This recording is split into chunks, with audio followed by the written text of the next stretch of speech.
Thank you for keeping the culture alive. Let's read the news every day. From East End to Georgetown, down into West Bay. Radio Cayman in the Cayman Islands. Oh, I think they're doing a great job. A lot of them are. Good afternoon, Dwayne. How are you? Not too bad, sir. Ladies and gentlemen, Radio Cayman's Talk Today with Sterling Dwayne Ebanks. But I do have some questions. There are more questions than answers. Radio Cayman's Talk Today. If you're ready to talk, we're willing to listen. Well, I really enjoy this program today. Cayman Islands' foremost listeners participation program. May God bless every person.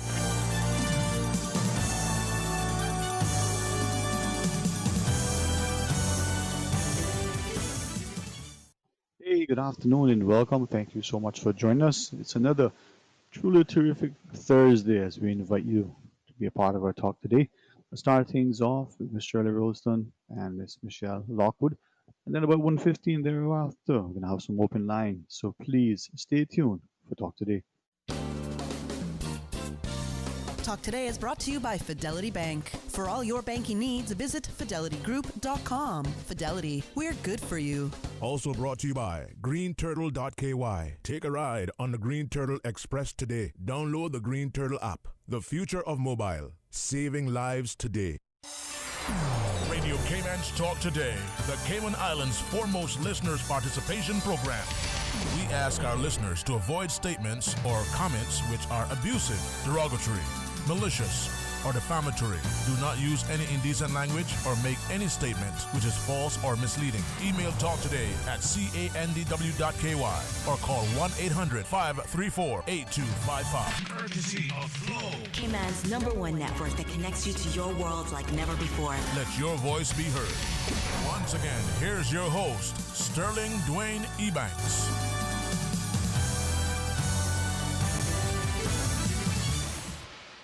And good afternoon. Welcome back. Thank you so much for joining us.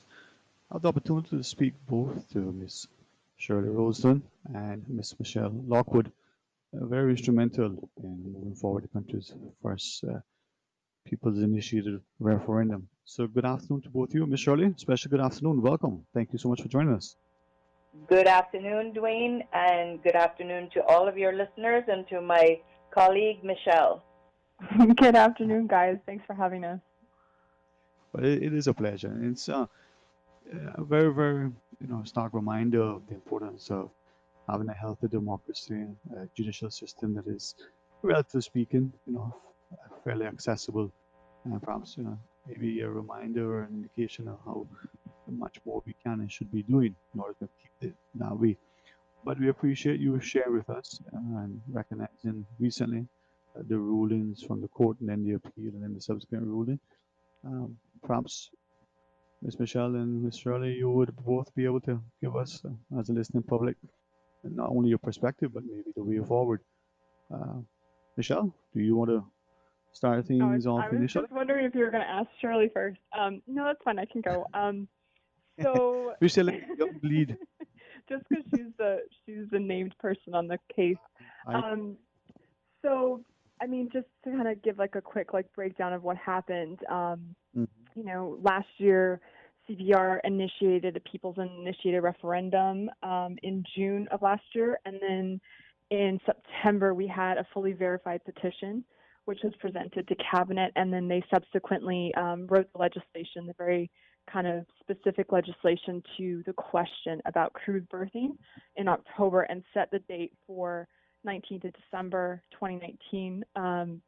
And Shirley, as the applicant, put in an application for judicial review on the matter of the constitutionality of that kind of bespoke referendum law.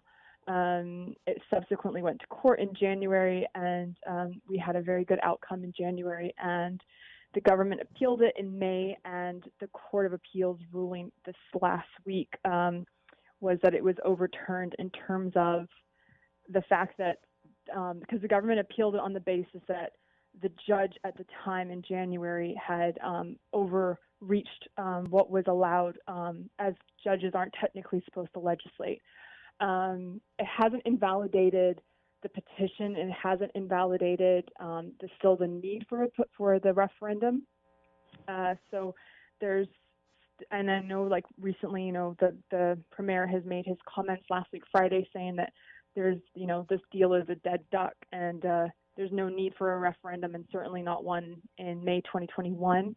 CPR has a completely opposite view of that, as our petition began in August 2018 before anyone knew about who Verdant Isle Partners was, which was the preferred bidder that was announced last year. And so now we're basically calling for everyone to stand up and say, we still want this petition, we still want this referendum, and you still have to do it in a timely manner as accordance with Section 70. Shirley, do you want to add anything to that? I would just like to add that Section 70 of the Constitution seems pretty clear and cut and dry, and sounds like it would be easy enough to do, but it has been far from easy. It should never be this difficult for the people to have a say on issues of national importance in this country, and by having to take things to court, this would deter a lot of people from standing for what they feel is right, because they would be prohibited by cost, and that we should never have to factor that in, that we would have to go to court to try to get a valid referendum. The people should never have to go to court to get a valid referendum. Yes, validate the signatures, but the government should have just been clear and fair from the very beginning, not trying to rush it through at the worst possible time of the year, when a lot of people are off island, when in 6 days many people who registered to vote would have been excluded from voting on the referendum. We won on so many different areas, but we should never have had to go to court to fight the government to have a say. But yes, we figured it was coming, because they would not even sit down and chat with us from the very beginning. I think we have 7 or 8 different pieces of attempts at dialogue with the government, and those attempts were never even acknowledged, much less us given the chance to sit down and discuss anything with them. Governor Roper was very open to chatting with us at every opportunity. Every time we asked him to meet with him and ask for his guidance or whatever, he was very, very willing to sit with us. But our own government never gave us one bit of audience. And so, yeah, Section 70 seems quite easy enough and clear-cut, but 2 years down this process, I can tell you that was anything but easy. And as you said as well, not just the difficulty, but the expensive portion of having to go to court, get lawyers, and have those costs. Yes, everything. Every part of it was made difficult when it did not need to be made difficult. Because from when we started this petition, we explained at every opportunity that we could that we did not expect the government to hold a special referendum, which would be very costly to the country. We were very cognizant of that, and we suggested that it be held at the next general election, added on to that process. But we were ignored, and it cost the country a lot of money for not. All right, now with that in mind. Sorry, go ahead, Michelle. No, I was just going to say, I know that sometimes it can kind of be hard to understand this in the abstract, and, everyone this has kind of been pushed into the category of this is just about the cruise berthing and the cruise piers, and it is. That is what initiated CPR to be formed and to initiate a petition. But as we were the first to get this far, get the 25% that's required for a people's initiated referendum, we've set a precedent now. And you might not necessarily agree with CPR or myself or Shirley, in this instance, but the next time there's a referendum, you might be on the other end of this. And what's important about what's happened, especially with Shirley's appeal or with the appeal just now, is that, Section 70 isn't just for people that are campaigning against cruise birthing or for, just CPR or whatever. It's specifically for the people of the Cayman Islands. So any citizen of the Cayman Islands can start a petition, and as long as they can get 25% of the voting electorate to sign their petition, then they can petition the government to have a referendum on whatever matter it is. Part of why the challenge was made was that it was a very bespoke, specifically made towards this question, and it didn't allow things like campaign financing limits, which in the current instance benefits the government greatly because they're the party that has the most money. Because CPR is a grassroots movement that doesn't have a lot of backers behind it. So it's very easy for the government to take the stance that they don't care about financing limits because, CPR essentially was not just going against the government, but also Verdant Isle had their money spent in this as well too. And it's basically, David versus Goliath in this regard, and it suits the government in this instance. But the next time, the issue might be on legalizing marijuana, and the other side might be quite a wealthy backer and actually have more money than the government. So all we were asking for, and all we've ever asked for, is to have a fair and just referendum. Let it go to the people and let the people have their say. But just nobody's saying that the government has to, be neutral in their campaign, but it should be neutral in regards to how much money they are allowed to spend compared to us, or, for what might happen for a future referendum. So like I said, you might not agree with us now, but you don't want to be on the opposite side of the government and have the government be able to write bespoke laws to deliberately disenfranchise you and disenfranchise the people. Mm-hmm. All right, so when we come back from this short break, sorry, Ms. Shirley, then People's we can... own money. Sorry? I said the government has disenfranchised the people of these islands using their own money. So this is why it's very important to have campaigning financing limits, because the government cannot just take the people's money and throw it away. Right. Well, we can... when it's issues that they're fighting their own people on. Yeah, maybe we can talk about that some more after the break then. We heard this similar allegation with respect to the beach accesses, where presumably now the government is sort of on the side against the people in getting the access and the like, with respect to the legal aid and the applications before the courts and the like.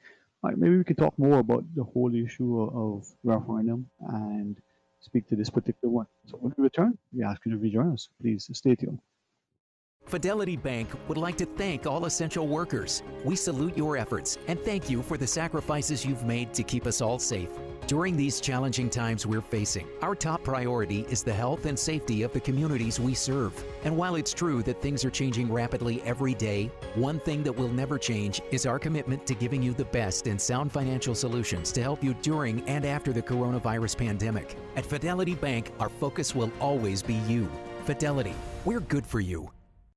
Mommy, have you been taking your medication? No, I think I forgot to pick it up. Your doctor prescribed it for a reason, so you should be taking it regularly. I know, TD. Thanks for the reminder. If you are elderly or vulnerable and need your prescription delivered to your home, contact the Health Services Authority Pharmacy at 949-8600. Taking your medication when prescribed is important to your health, and your health matters to us. For more information about our pharmacy hours and locations, visit hsa.ky or call 949-8600. BIP, messaging made simple. Keep the good times going, even when you're social distancing. Message, call, or video chat with friends, family, co-workers, anyone. Video chat with 10 people at the same time. Send secret messages, translate multiple languages, and you get free app messaging available only on the Digicel network. It's your call, so make the most of it with BIP. Stay connected, start living, get BIPing. Download BIP today. Talk today. but I do have some questions. Talk today. Cayman Islands' foremost listeners' participation program. Talk today. Because there are more questions than answers. What the public is saying. Waiting to take your calls right now. Sterling Dwayne Ebanks.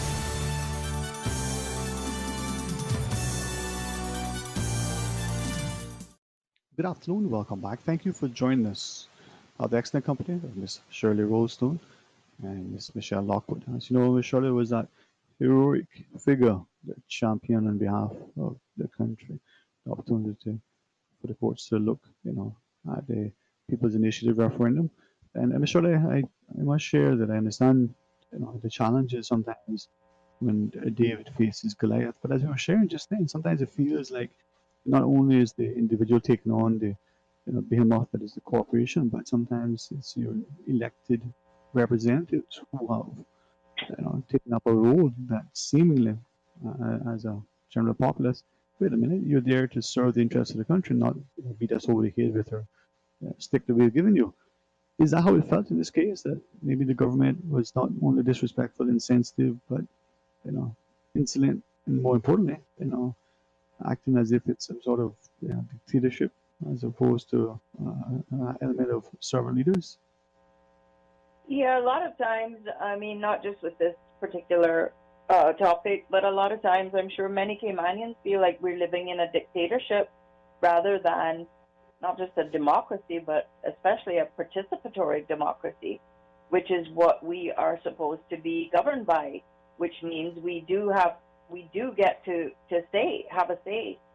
So at times it has been questionable. We elected people to our parliament to run this country, but not just to run it anyhow they want without us being able to say, whoa, wait a minute, we need a check on this. That's how things work, and or that's how they're supposed to work. But I have found that a very disappointing part of this journey, and I hope going forward in the next election that that persons who may be considering running for that job understand that the people are awake or woke, as my friend Johan Moxham has coined the phrase. People are much more woke now and want to be a part of what's going on, and they should be. That is their rightful place in this island. Being a registered voter, you do have a voice. So just because we elect people into the Legislative Assembly doesn't mean they can just do whatever they want, and we're going to accept it. I hope the newcomers understand that. They will be watched very carefully, and they will be prodded. And if the people are not listened to, I can see many more referendums in our future. If I may then ask, and I don't think referendums necessarily even need to be viewed the way that the government has kind of viewed it, as that they're bad. I mean, countries like Switzerland, they have referendums, I think, like 2 or 3 times a year, but certainly much more frequently than we would. Referendums are not necessarily a bad thing, and I appreciate that it looks like it's a challenge to the government, and in this case it is a challenge to the government, but sometimes it's just, hey, I think that this is something that the government should look at. And, I know that the politics, and, like how Shirley said this, the kind of politicians that we have, I know we have some newer faces to the parties now, but, some of them are very, and it's not necessarily, I'm not saying it in a bad way, are very old school, but, the way that the world is developing, being a part of your democracy and participating in it, which is why we keep saying that word, participatory democracy, is what being a voter means, is that you're not only voting on that person because of their policies, but also you need to be able to say, hey, that doesn't make sense. If you can't challenge your government, if you can't question your government, then it's essentially a dictatorship. And that's exactly why Section 70 would have been put in place, and why we have checks and balances within the way that the legislator is made up. We have the cabinet positions, but we also have leader of the opposition, and their job is to kind of for the most part, challenge the government and make sure that they're seeing all sides of it. So I appreciate that in our instance, it looks very much, controversial and, like we're going against the government, and we are, but not all referendums necessarily need to be like that. So, just because it's a referendum doesn't mean that you're against the government. It might just be that the government hasn't looked into it yet, or they haven't thought it a worthy cause for them to look at yet. And you, as a citizen of your country, are saying, hey, I think you need to look at, maybe legalizing gambling or whatever it is, there are so many different things that could kind of come up on a question. And I think that's kind of the part that's being missed a lot with this, is that, CPR gets pigeonholed a lot into the issues about the cruise birthing, but as a wider, much, thinking about this as a whole, it's setting the stage for participating in your democracy actively. Mm-hmm. With that in mind, if we can go back to something that you shared earlier, that the government using its funds, or the country's funds, the taxpayers' funds, to, sort of campaign against the electorate, and then further, you shared maybe the next time it may be a large, heavily funded entity that wants something, and so there's no limit to the amount of money that can be spent, or no proper accounting for the funds spent. It could always be a one-sided thing, whether it's the government using the taxpayer money or some other special interest group. With that, then, should it be a system where it's not about campaigning and who could spend the most to get the message out the loudest and the widest? Should there be some sort of things? And when you sort of muddle that over, I have perhaps the other question to ask. In our present system, is it a case then, Michelle, to a point that you share that sort of resonates, gives me this thought to ask this question. Is it then a case that our leadership, whether it's the display by private sector entities, maybe in concert with the government, maybe it's elected people, is it the arrogance and condescending tone of the leadership coupled with perhaps an insensitive system that makes it so difficult to navigate that you have to now go, to the courts and the like, as opposed to as of a right to be able to get things like this of national importance? Well, I think government has an unlimited checkbook, basically, so they don't ever worry about, where are we going to get the funds to get lawyers, to get advertising, to get social media, to get things promoted. They never have to think about those things. So it's easy for them to just not even have a plan, but start trying to sell it to the people and spending money to do that. If the government had answered the questions that we had from early on, they could have saved themselves a lot of money and a lot of time. But to be honest with you, it's only after we got the petition numbers and got them all verified that government then went into high gear of spending money to try to change people's minds by coming up with these very glossy books and whatever, showing what their plan, if you want to call it a plan. I call it drawings. Nothing was, nothing was still concrete about how this was going to work. But that's where there's a problem. When the government has unlimited spending of the people's money to do with what they want, how they want, hire consultants, hire media sources and everything else, it becomes very, very difficult for any person or group in Cayman to match that financially. And it didn't have to come to that. Questions could have been answered along the way. We could have been appeased down the line, maybe we could have said, well, this we accept this, but this part we don't. Let's put it to the people and let the people decide. But they didn't do that. They just went on spending money to try to and they have the right to promote what they want, but they don't have the right to spend the people's money without any checks and balances. And I think as well too, we haven't actually said how much money they spent because there's a certain extent that we don't really know how much money was spent. But from what we can gather, we're in the millions of what's been spent on this project in terms of negotiations and what they've spent on advertising, like Shirley said.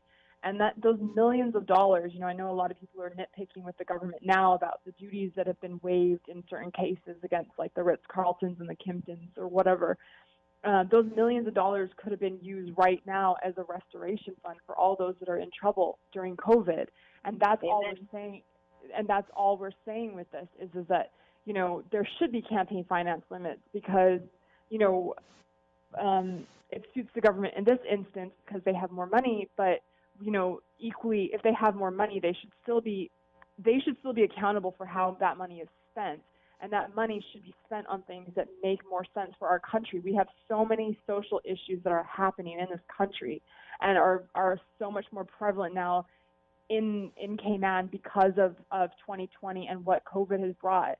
And you can see the inequalities that are happening with the haves and the have-nots, and we need to ensure that we have an equitable system that allows for a proper large middle class and not such a huge disparity between the lower income brackets and the higher income brackets. And, investing that money that was spent on deliberately going against the people of the Cayman Islands is exactly what we're talking about. That kind of money could have been invested into the schools, into, proper facilities for public transport or the issues of the dump. There's so many social issues that are happening. For me personally, I'm definitely becoming much more interested in the fact that there are so many people. I think it's interesting that people like to pretend that there's not homelessness on this island and there's not issues like that need to be resolved, and we don't have a facility that can properly help people that might need that kind of assistance to be able to get up and have dignity and find a job.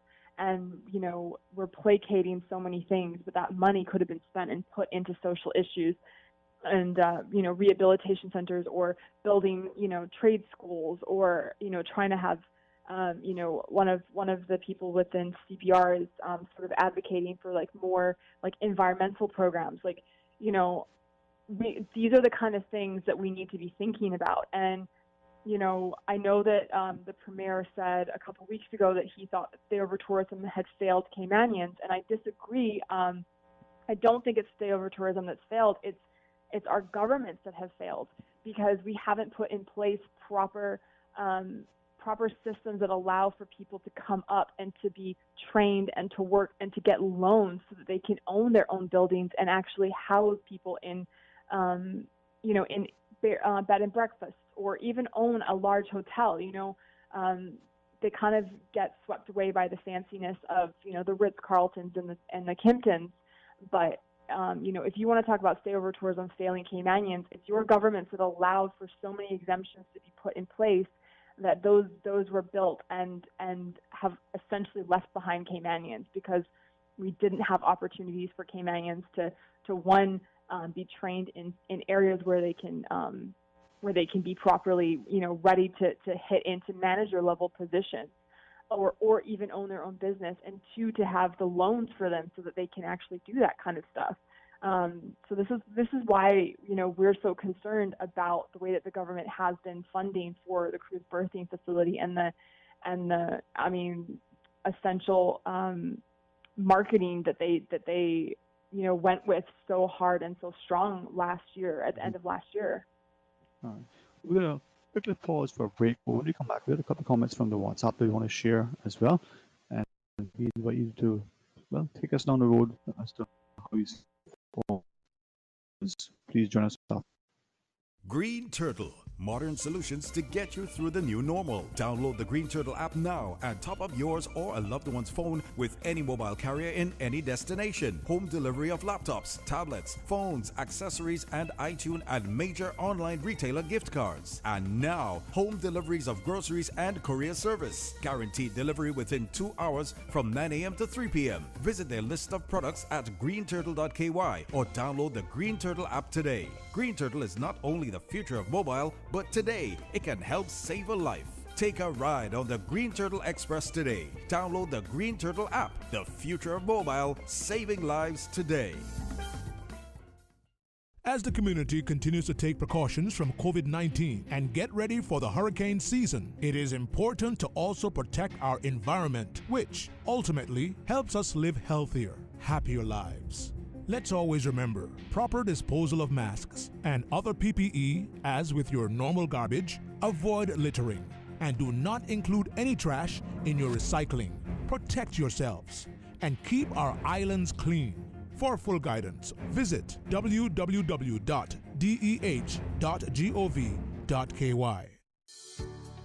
Help support survivors of domestic violence by believing them.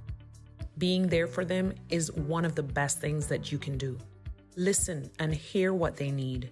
Let them tell their story in their own way. When supporting persons experiencing domestic violence, maintain confidentiality. They have trusted you enough to share their story. Don't share it with others. If children are involved, alert the multi-agency safeguarding hub. Being there for survivors also means staying in touch.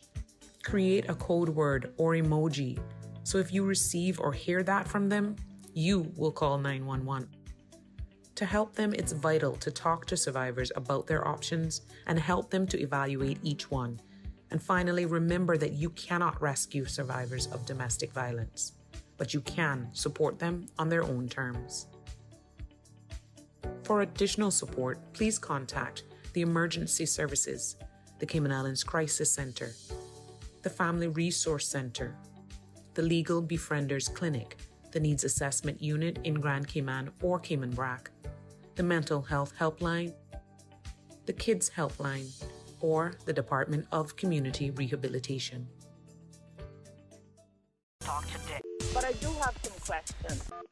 Talk today. Cayman Islands' foremost listeners' participation program. Talk today. Because there are more questions than answers. What the public is saying. Waiting to take your calls right now. Sterling Dwayne Ebanks.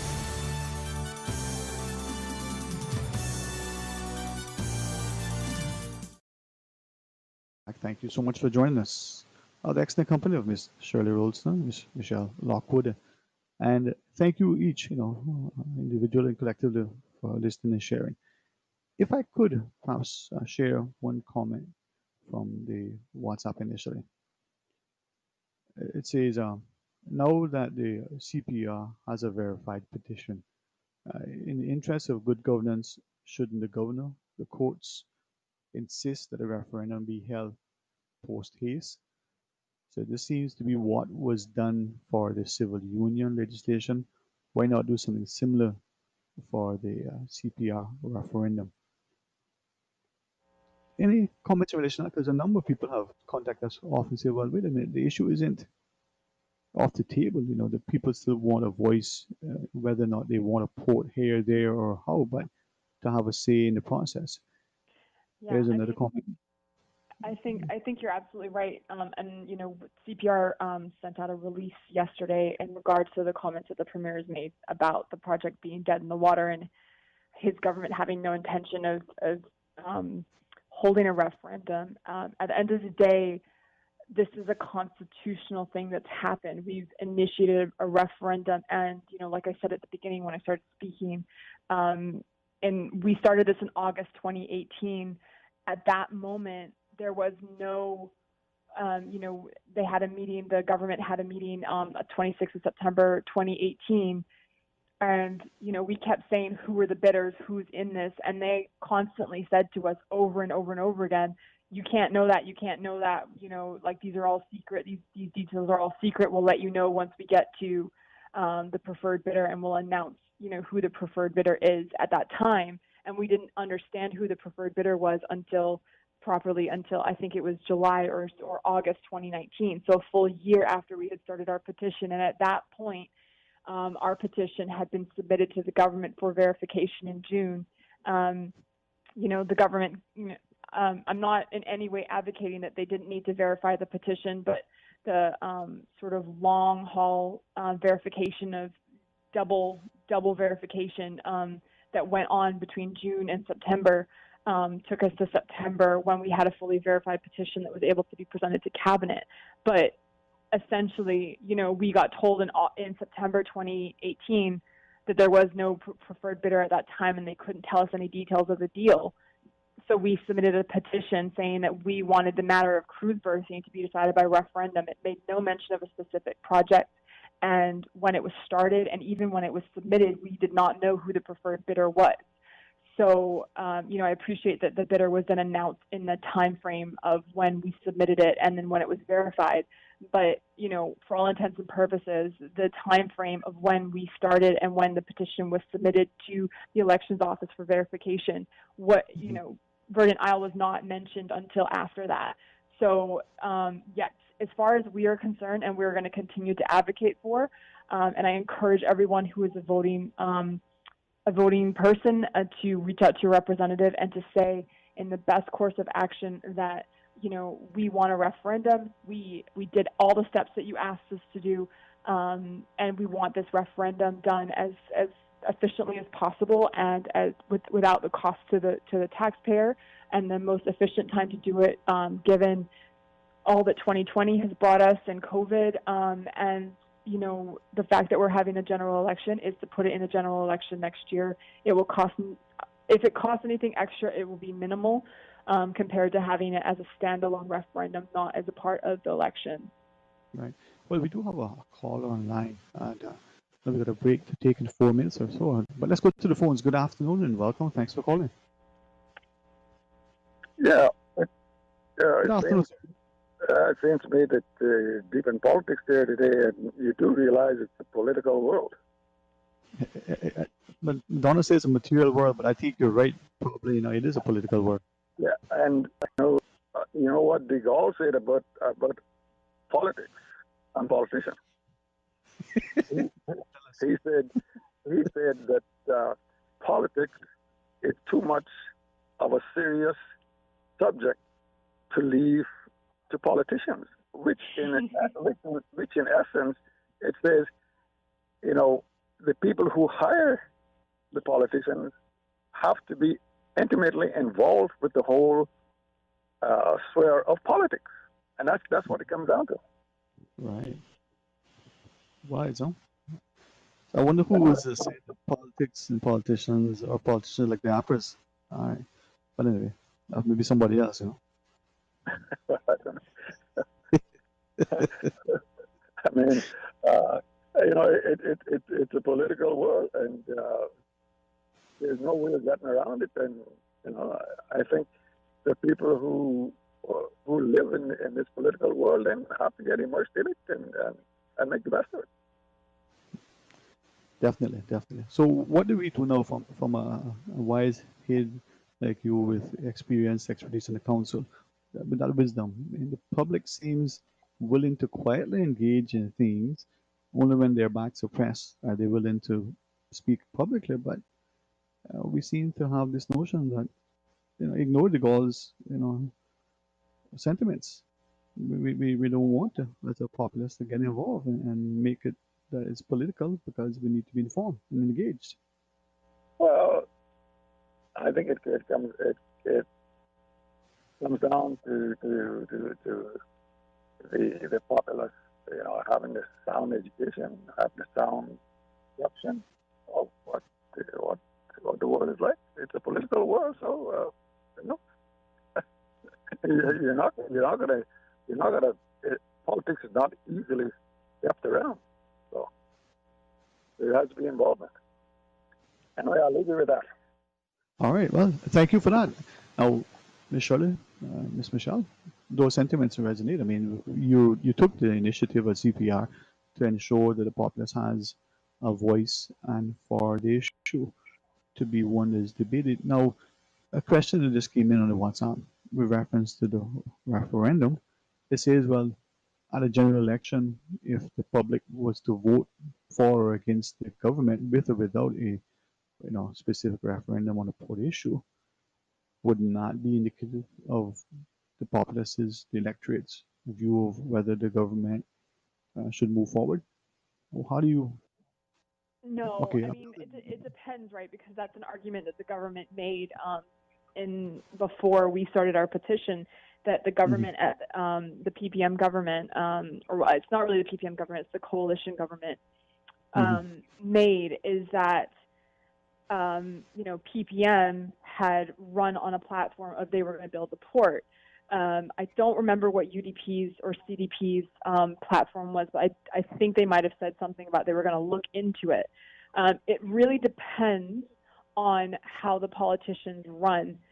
And remember, in this instance, even though it's very PPM heavy in terms of the majority of the people within this coalition government are PPM individuals, it's still not a PPM government. It's actually a coalition government, which means that regardless of what they said in their platform, it's two different parties that have come together with an understanding that they're going to rule the country, and so that's slightly different. So I mean, yes, to some extent, if all the candidates have a particular stance on cruise berthing and the port, then you might be able to make somewhat of an argument. But I think as there's a referendum that has been initiated and it's very clear cut what the question is, and it's not a party mandate or it's much better to have this as a very straight-laced question that should the Cayman Islands move forward with cruise berthing, full stop, and then there's a very clear answer. So with that, and we got the news. When we come back, I know that you guys will be with us until about 1:15 or so. Could we then ask what that question should be? You want a referendum, what it should be, and with what the Premier has said and the courts have decided.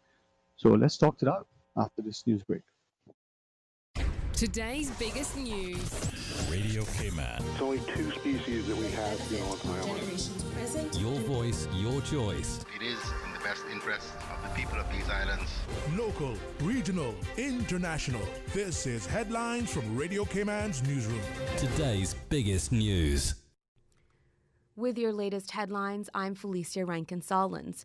The new travel time phone number for inquiries is 649-6913 and will be available from 8:30 a.m. to 5 p.m. Monday to Friday. The travel time at gov.ky email address is also available for inquiries. The online form at exploregov.ky/travel time remains the primary means for coordinating travel, as well as managing the government isolation facilities for persons returning to the Cayman Islands. In international news, the U.S. Supreme Court has ruled that President Trump's financial records can be examined by prosecutors in New York. In a related case, the court ruled that this information did not have to be shared with Congress. Mr. Trump is the first president since Richard Nixon in the 1970s not to have made his tax returns public. A wooden sculpture of U.S. First Lady Melania Trump is reported to have been set on fire near her hometown in Slovenia, prompting its removal. Brad Downey, the American artist who commissioned the statue, said it was targeted on July 4th, Independence Day in the U.S. Police have launched an investigation. Police in the South Korea's capital, Seoul, have found the body of the city's mayor after he went missing on Thursday. His body was found at Mount Bugak in northern Seoul, near where his phone signal was last detected. It was emerged that a female employee had filed a sexual harassment claim against Mr. Park in the hours before he went missing, but there has been no confirmation that this was a factor. Those are your headlines. I'm Felicia Rankin-Solins. For the latest in news and information, follow Radio Cayman on social media, Facebook, Instagram, Twitter. Download the Radio Cayman app or log on to our website, radiocayman.gov.ky. Your voice, your choice, your radio. Talk today. But I do have some questions. Cayman Islands' foremost listeners' participation program. Because there are more questions than answers. What the public is saying. Waiting to take your calls right now. Sterling Dwayne Ebanks.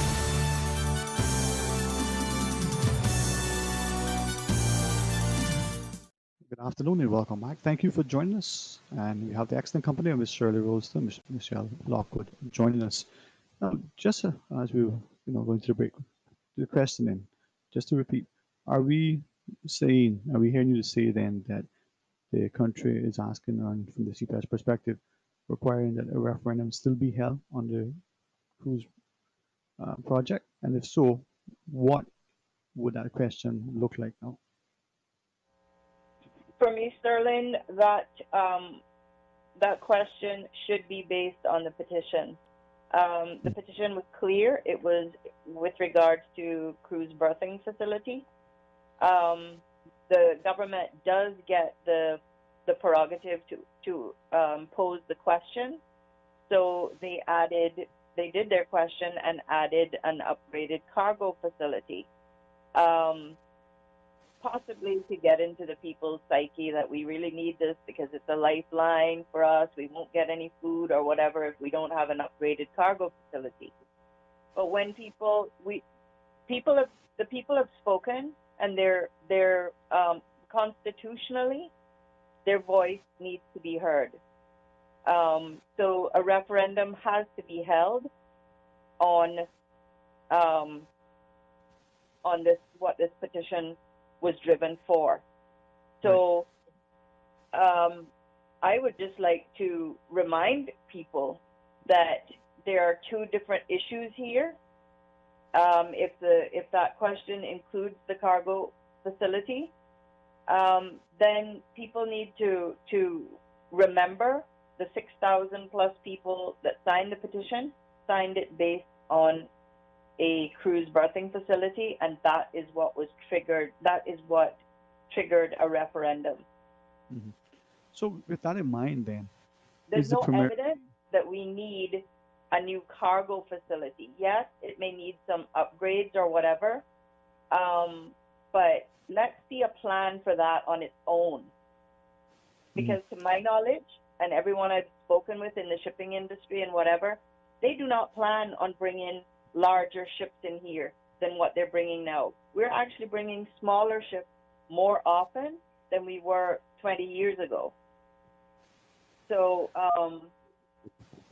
yeah, people need to dig deep and not just take things for their face value, and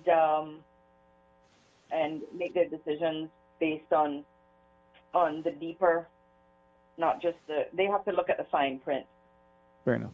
But then with that, then, at the public comments, the Premier said that, well, that particular project is now, was it dead in the water? I don't know if he was referring to, the whole thing, Gordon Island, the government and all. But the question then is he then right then that if we have a question, it can't be on our project because there'll be another project that the question should be on the project at the hand?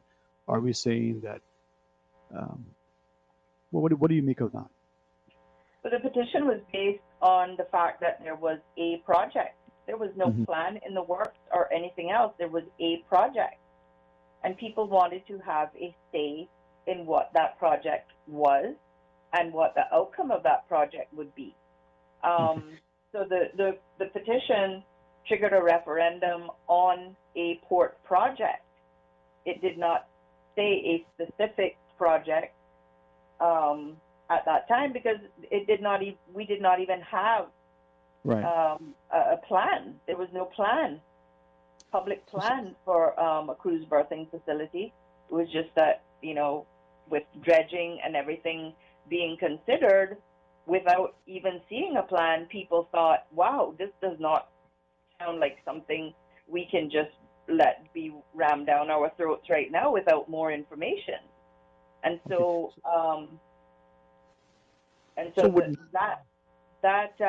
that petition was about a port project, a cruise berthing facility. So, in the absence of having a defined project, this is what the government proposes to do. This is where This is who's doing it. This is what it's costing. Without having something like that, very specific, that you can say, okay, should, as a referendum question, should the government go ahead with this, yes or no? In the absence of having something like that, would having a referendum just on a port project in and of itself be advisable, sufficient? Well, I think we're kind of I think we're almost kind of like confusing two issues, because remember, our petition wasn't about a specific project. I appreciate that the government has made it into a specific project, and even with the particular referendum that they did, Right. the question that they put. But remember, our petition didn't know any of the plans about Right. this particular project. So I think, for me personally, like I would want the petition, I would want the referendum to go ahead, but I would want it to go ahead on the basis of, should a much simpler question than what they're talking about, should the Cayman Islands build a cruise berthing facility, and be very clear about it? Because the thing is, I mean, maybe they need to add in Georgetown Harbor because maybe they want to build it somewhere else. Personally, and again, this isn't necessarily the view of CPR, but I personally think that we need to assess the way that cruise ships come onto the island, full stop. I'm not against cruise tourism. I never have been. But, especially everything that's happened with COVID, you can clearly see that, we are at risk with cruise tourists that come off the island. And, like as Shirley was talking, she was saying it more in regards to the ships that come for food.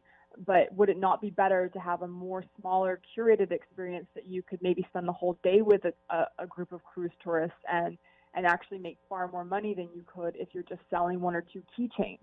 Right. I mean, that's an aside thing. But I think Right. in terms of the question should just simply be, should the Cayman Islands build a cruise berthing facility? Because we never contemplated a specific project. Our petition never Right. contemplated a specific project.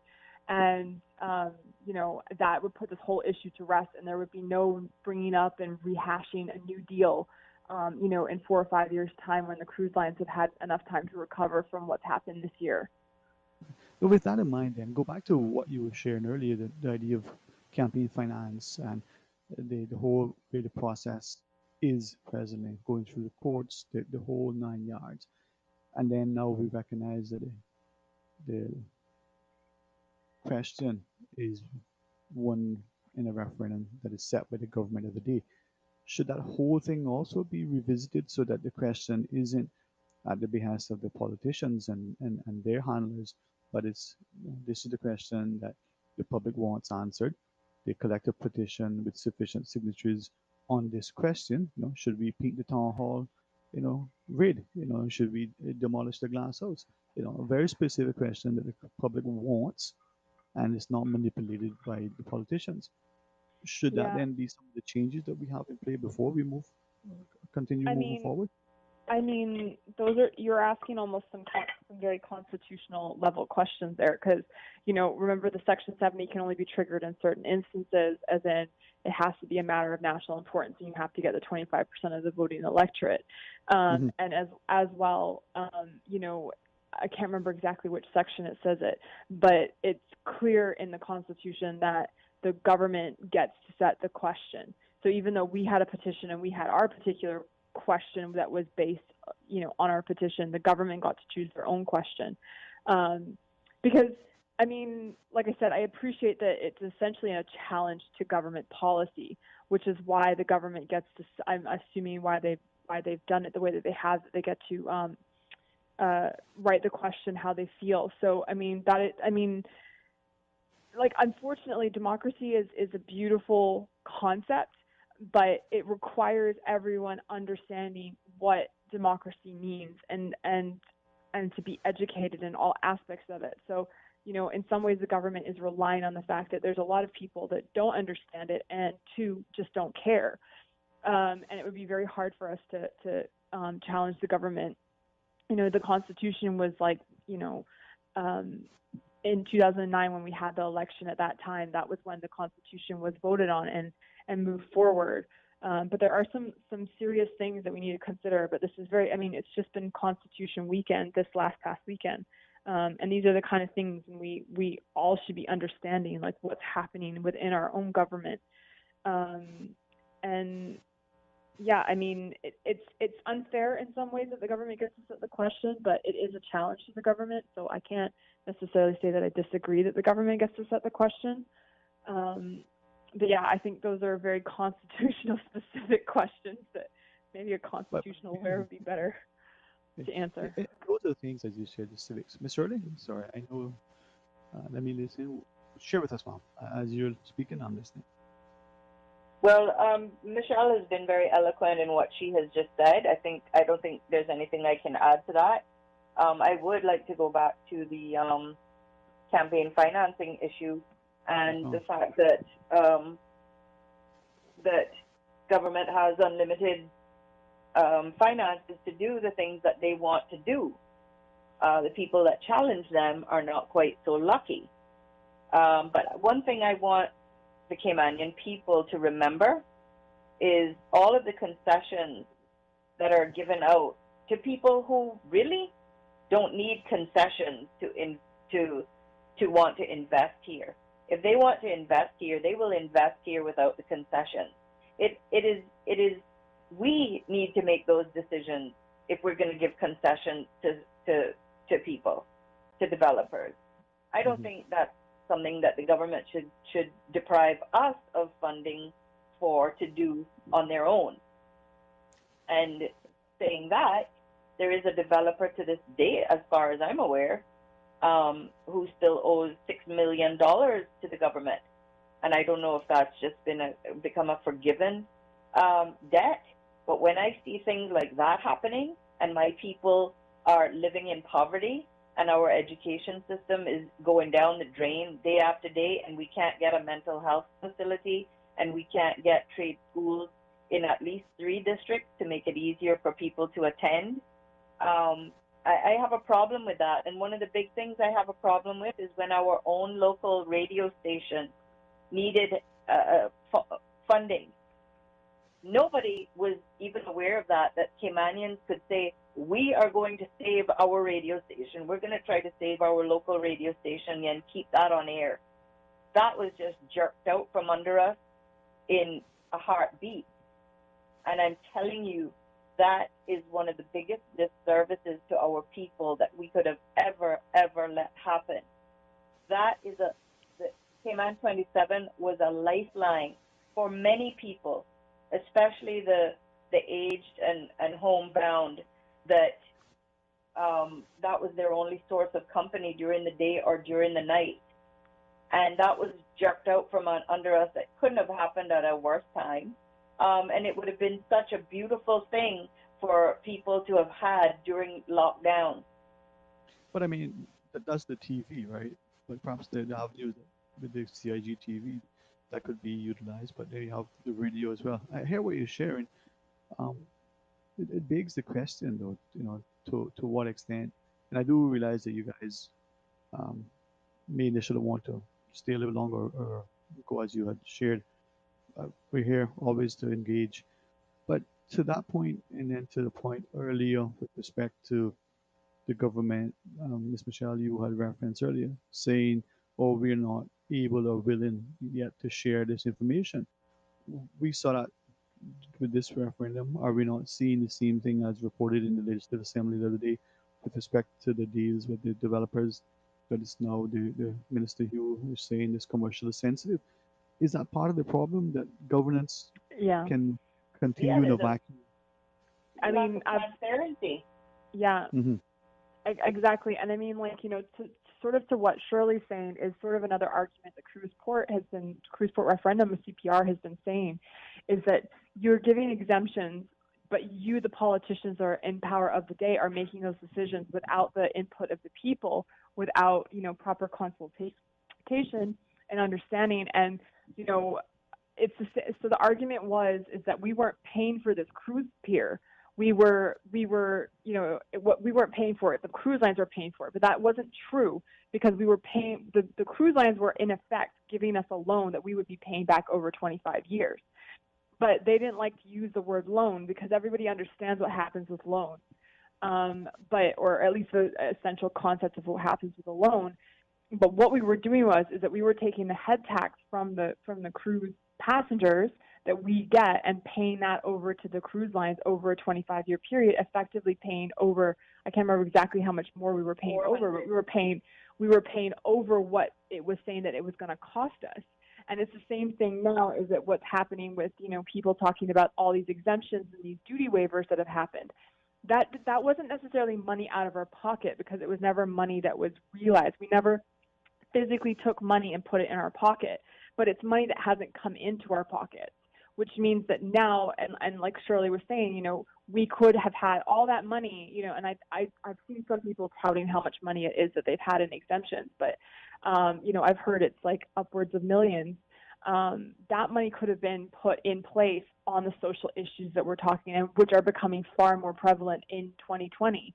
And that's the sort of whole issue, is that, the government isn't being transparent, and we're having to now go and get FOI requests like years later to understand what's happening, and instead of them being forthcoming in the moment. And I appreciate that there might be some things that are commercially sensitive, but in terms of you're giving a duty waiver or exemption or whatever, I don't really see how that's commercially sensitive. That should be commercially sensitive to us as the people that are essentially giving that waiver. Yes, we're giving it through our elected officials, but it's very interesting the times that have happened, and what's occurred in all of this. If the private sector always says, "Oh, the government has no business being in business," then how can we then say, if you're not doing business, how can we be commercially? Exactly. Commercial? It is part of the civics discussion and education and the demonstration of a healthy democracy, that people can openly ask questions of government, even make damning comments, because sometimes if you're afraid of the boogeyman, you'll always be scared every corner you turn. I'm inclined to engage you for as long as you want, but I just want to be mindful again.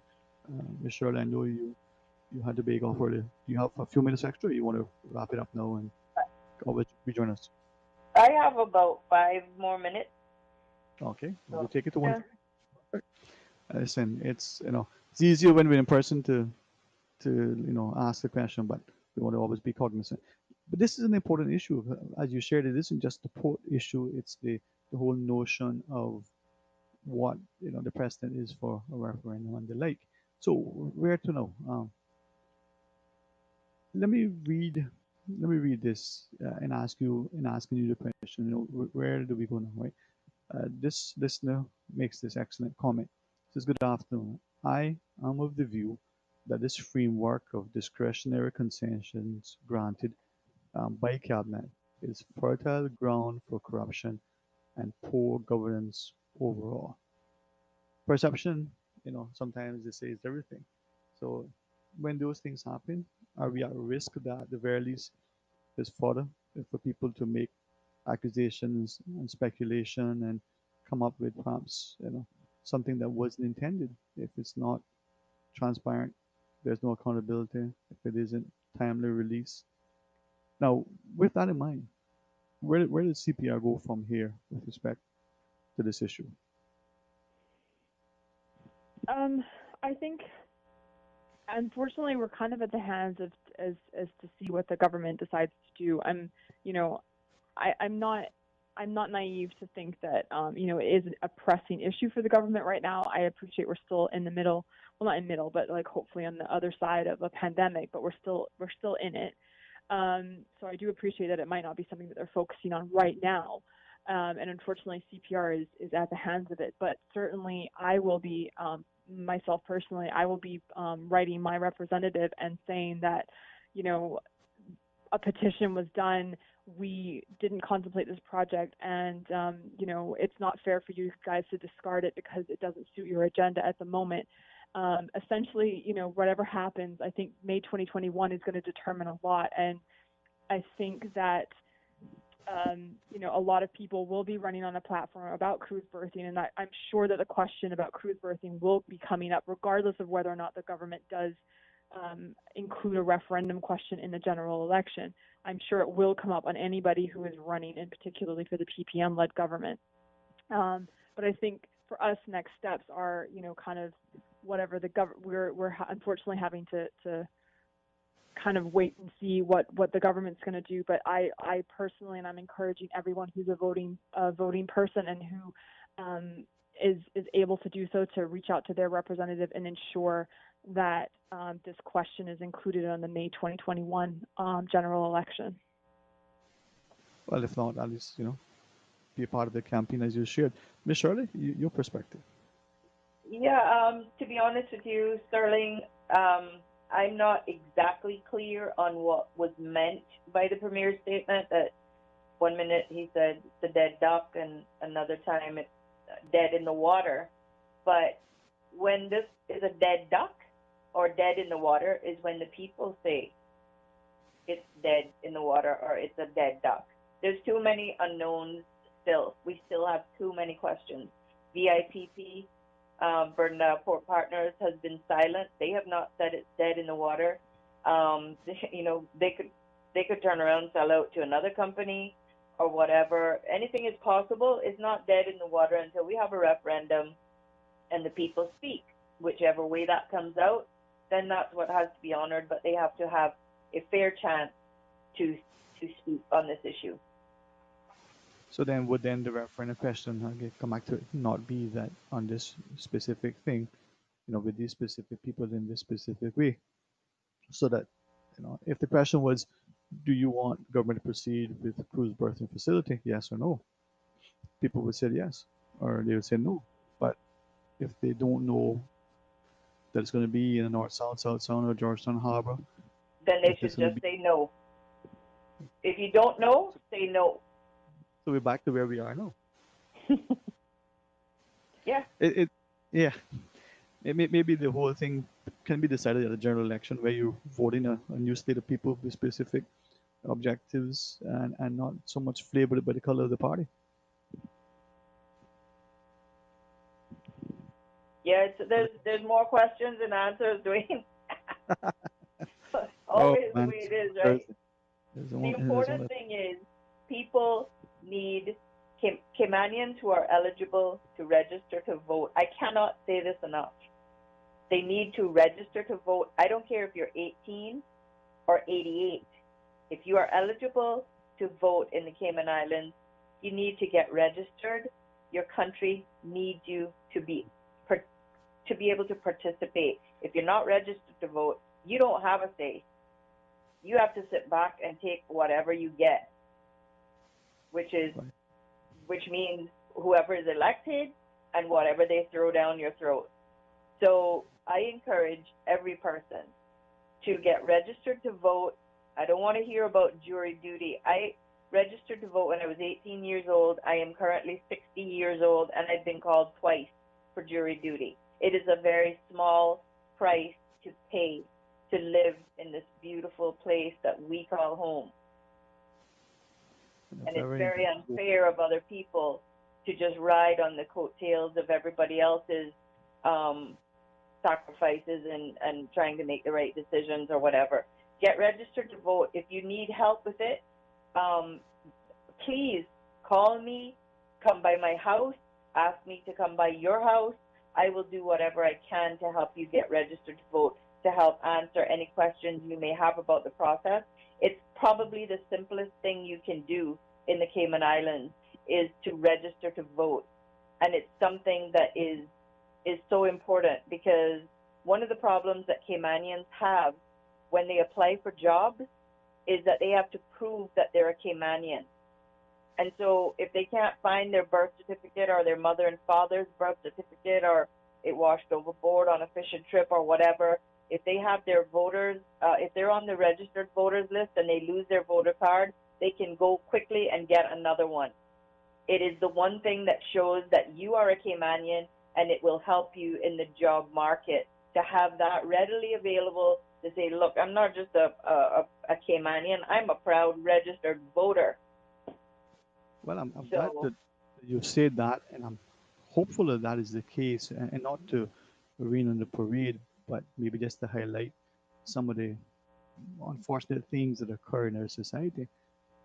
Again, maybe more to be championed, but I've heard a few times in recent times that people have presented their voter's ID as what they thought would be the most valid of identification. Like you said, must be a citizen of the country, and obviously can vote if so, so desired. Well, on two instances, a Cayman passport does not mean you're a Caymanian, according to immigration. So, or work. If you're looking for a job and you say you're a Caymanian, you have a Cayman passport, you're asked to bring your birth certificate, your parents' birth certificate, their marriage certificate, the menu from Peppers 20 years ago, whatever. Whereas if you just have a voter's card, you have gone through that process one time and gotten all of that paperwork crap out of the way, and you have your voter's registration card that you can take everywhere with you, and that is proof that you are a Caymanian. Yeah, man. Well, appreciate that, and then we'll reference some more about that thing. But I hope and trust that we will indeed have a general election. Nothing transpires between now and next year. If it's not then or earlier, we will still continue to be able to participate in a healthy democracy. But how this year is going in the minds of some people, you never know what may transpire. So let's pray that we have a free election. Just to be clear, back on the election, registering to vote, the elections office is open every day. So there's no deadline of when you can go in to register to vote. The deadlines are that they only add people onto the registry quarterly. So when you hear, the deadline to register to vote was July 1st, people think they missed the boat, but that was only to get on the October list. So you can still register to vote today. You won't be on the October list. You'll be on the January list. There you go. All right. So, well, thank you, Ms. Shirley. And Ms. Michelle? Register to vote. Thank you, Dwayne. We really appreciate the time you've given us.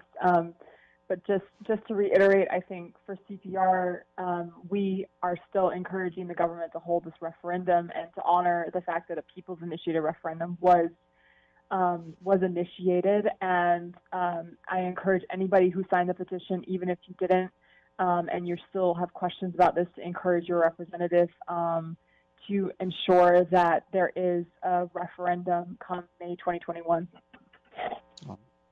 Well, thank you all very much, and if we can ever continue this dialogue publicly, please let us know as you go about your day and the rest of the week. May it be safe, enjoyable, relaxing, and we get to see the beauty as we dance in the rain and perhaps even tip our toes in the sand. So, ladies, thank you again for being such wonderful public stalwarts and championing democracy as you have been.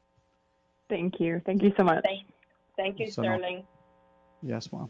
Well, with that, let's pause and take a short break. When we come back, let's have some open line.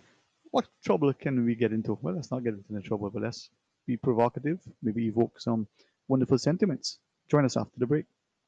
Green Turtle, modern solutions to get you through the new normal. Download the Green Turtle app now and top up yours or a loved one's phone with any mobile carrier in any destination. Home delivery of laptops, tablets, phones, accessories, and iTunes and major online retailer gift cards. And now, home deliveries of groceries and courier service. Guaranteed delivery within 2 hours from 9 a.m. to 3 p.m. Visit their list of products at greenturtle.ky or download the Green Turtle app today. Green Turtle is not only the future of mobile, but today it can help save a life. Take a ride on the Green Turtle Express today. Download the Green Turtle app. The future of mobile, saving lives today.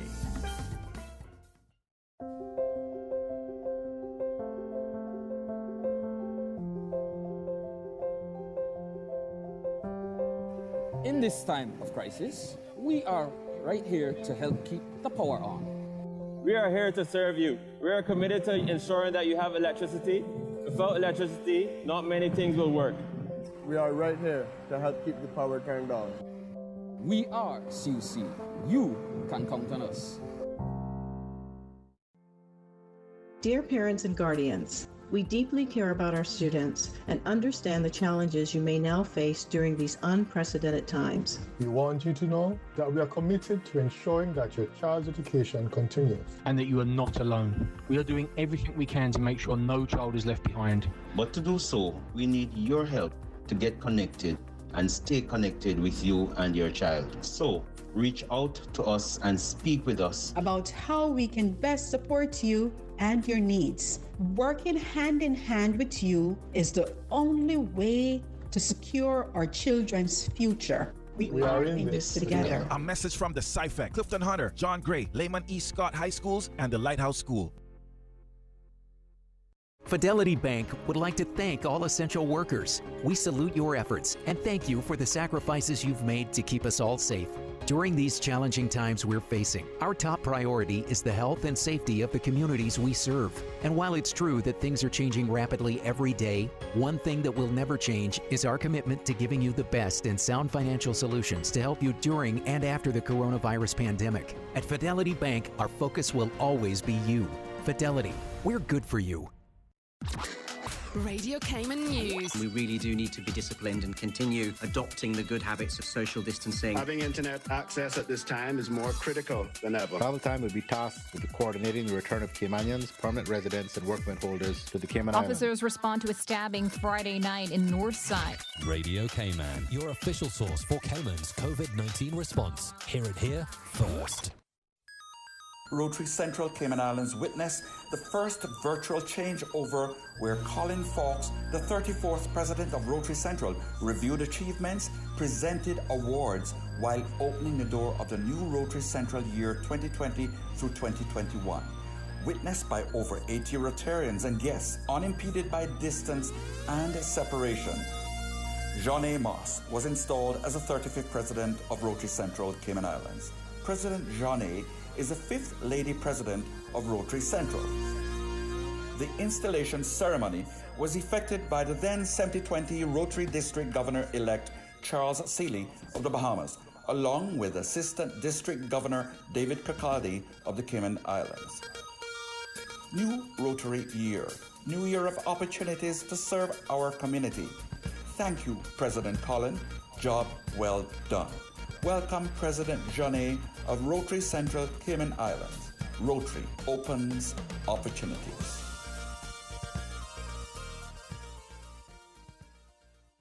Talk today. But I do have some questions. Talk today. Cayman Islands' foremost listeners participation program. Talk today. Because there are more questions than answers. What the public is saying. Waiting to take your calls right now. Sterling Dwayne Ebanks.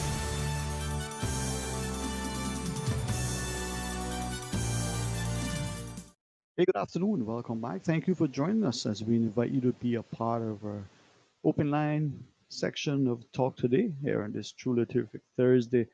Well, maybe where you are as you look out the window, maybe you're, playfully walking on the porch, swinging in your hammock. Hopefully you're able to rest and relax.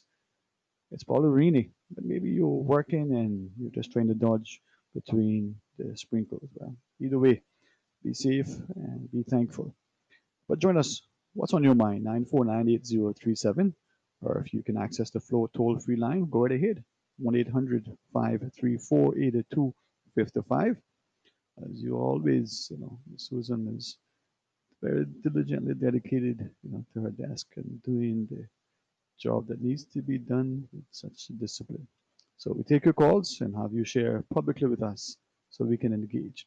During the last conversation, a number of you were messaging and sharing some sentiments with respect to possible issues relative to the whole notion of what, future referenda or if it's referendums should be like. And the port project is important, major dredging, a few, and here's one individual's sort of this. It says, without question, should we be looking at gambling and the like, and a couple of other comments. But we do have a caller. Let's go to the phones. Good afternoon. Thank you for calling. Hi, good afternoon, Dwayne. How are you doing today? Excellent. And yourself? I'm good, thanks. Good. Yes, Dwayne, I'm calling in reference to your discussion yesterday in respect to persons in the tourism industry. Yeah. Okay. Some of the callers mentioned about gratuities and the base salary within the tourism industry, which makes it difficult for them to get financing from the banks. And then I heard that same information that was replicated on 92.7 yesterday afternoon. I think this is kind of misleading because, as you and many people might know, that I'm in the tourism industry and has been in the industry for some 30 plus years. And starting off in the industry, I basically had to get financing from the bank on many different occasions. And it wasn't a situation where that was an issue. I think the issue is that many people do not manage the way that they operate their finance in that respect. For example, many small businesses start and they do not keep a proper record of what income they're making from that particular business. And but I mean, sorry, yeah, before I be kind of confused, I just want to make sure when we're talking about businesses, but let's go back to the individual. Just want to make sure I didn't misunderstand your premise initially. The point was even that with individuals, as an individual taxi driver, for example, if that driver do not keep proper records to say how much money that they make per day or make daily deposits or weekly deposits, there's no way the bank is going to have a record of what sort of income they're having. Agree. But sorry. The substantive question was, I don't mean to interject, but I don't want to confuse it, was that individuals employed in the hospitality as servers in the restaurants, working in the hotels, that they would have a large salary, but if the majority of it was on gratuity, that the banks used to dismiss or would not account for that gratuity when trying to consider a mortgage. I just want to ask you, are you saying that that was not the case? And are you saying that it isn't the case now? In some cases, it's not the case because basically sometimes when persons would get their gratuity check or sometimes they would get gratuity maybe in cash, if they do not deposit that and there's not a proper record of it, and equally, if they would get tips and those tips were not deposited into their accounts, then there would be no proper record to say that definitely they have made X amount on tips or a total amount of gross salary. So that is where the challenge is because there's not a proper record of these things being put in place by the individual. I agree with you, but it still doesn't take away the constant comments by many people who have shared that working in hospitality, one of the things that discouraged them was that the banks openly said, you want a mortgage, you want a loan to buy a land, house or whatever, we're not going to take any significant account, if at all, of the gratuity because that isn't your base salary, and so it may fluctuate. You may not get that amount. So if it's 2,500 or 3,000 or 5,000 that you're making every month, but look at this from another standpoint, Sterling. What about an individual taxi driver who has no base salary? Okay, he has to go out there on a daily basis to try to, depending on the market, depending on the time and the season, to actually make a salary. That could be inclusive of tips or it could be based upon the rate that they're charging. So that individual don't even have a base and they are able to still get loans from the bank. So this is why it's I think it's misleading to say that the banks will not finance you just on that basis because I was an individual taxi driver before, and I was in the position where I was able to get loans, credit cards, different things from the bank without having a base salary from a company. This was based upon what earnings that I made, but however, it was logged so that they were able to see that over a period of time that income could sustain or service the loan that I was applying for. Right. And I agree with you. That's a good practice that sadly maybe in the past many people, whether they were taxes or self-employed in some capacity, they weren't doing. But still, there have been even allegations of people like you and like you referenced who said they went to the bank, work for myself. I run a boat, I run a construction company, I run whatever it is, and the banks will say, well, boy, I don't know, you could be a bigger risk, and giving them difficulties. Now, is it because of the individual? Is it that the bank itself isn't particular about exposing itself to that risk? There have been countless allegations and challenges that people have faced. So how do we account for that? No, I'm not saying that there haven't been some situations, but I do not want to discourage any individual that or perceived to making a person be discouraged by the mere fact that they do not want to get in the tourism industry because of these reasons or any other sort of business. Because if you even look back at the construction,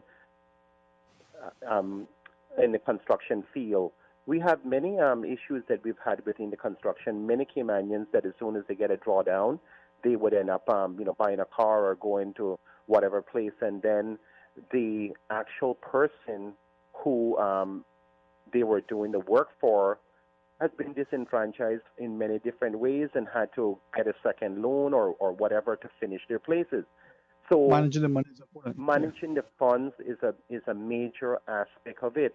And for any young Caymanian that want to get into the hospitality industry, not because we have this crisis now, I would still encourage them that it's one of the best fields that it could be in. It has a diversity in many different areas, from human resources to whether or not you want to be a CEO or a manager of a particular hotel or condo. It has so many different facets to the tourism industry. I certainly you're trying to encourage people, But let me just ask them. I know we have another call, and I want to interject because we're distant. But let me ask them: do you think that in addition to whatever words of discouragement that may come because of the perceived low pay and the like, do you think that people in the sector, the employers, the employees there who are already working there, openly discourage Caymanians from getting into the field by sharing these stories with them and making it harder? Give us an example, just while you think about it. The lady that called the other day and said, what do you think? The thing is, I can tell you, when I first started in the taxi business, it was many people who were within that industry that had discouraged letting Caymanians get involved into the taxi business, and I was one that actually advocated and gave a lot of Caymanians tax applications to get involved because I saw how lucrative the business was, and some of them availed to it, and many didn't. But later on, they regret not doing it because at that time it was much easier to get into the business.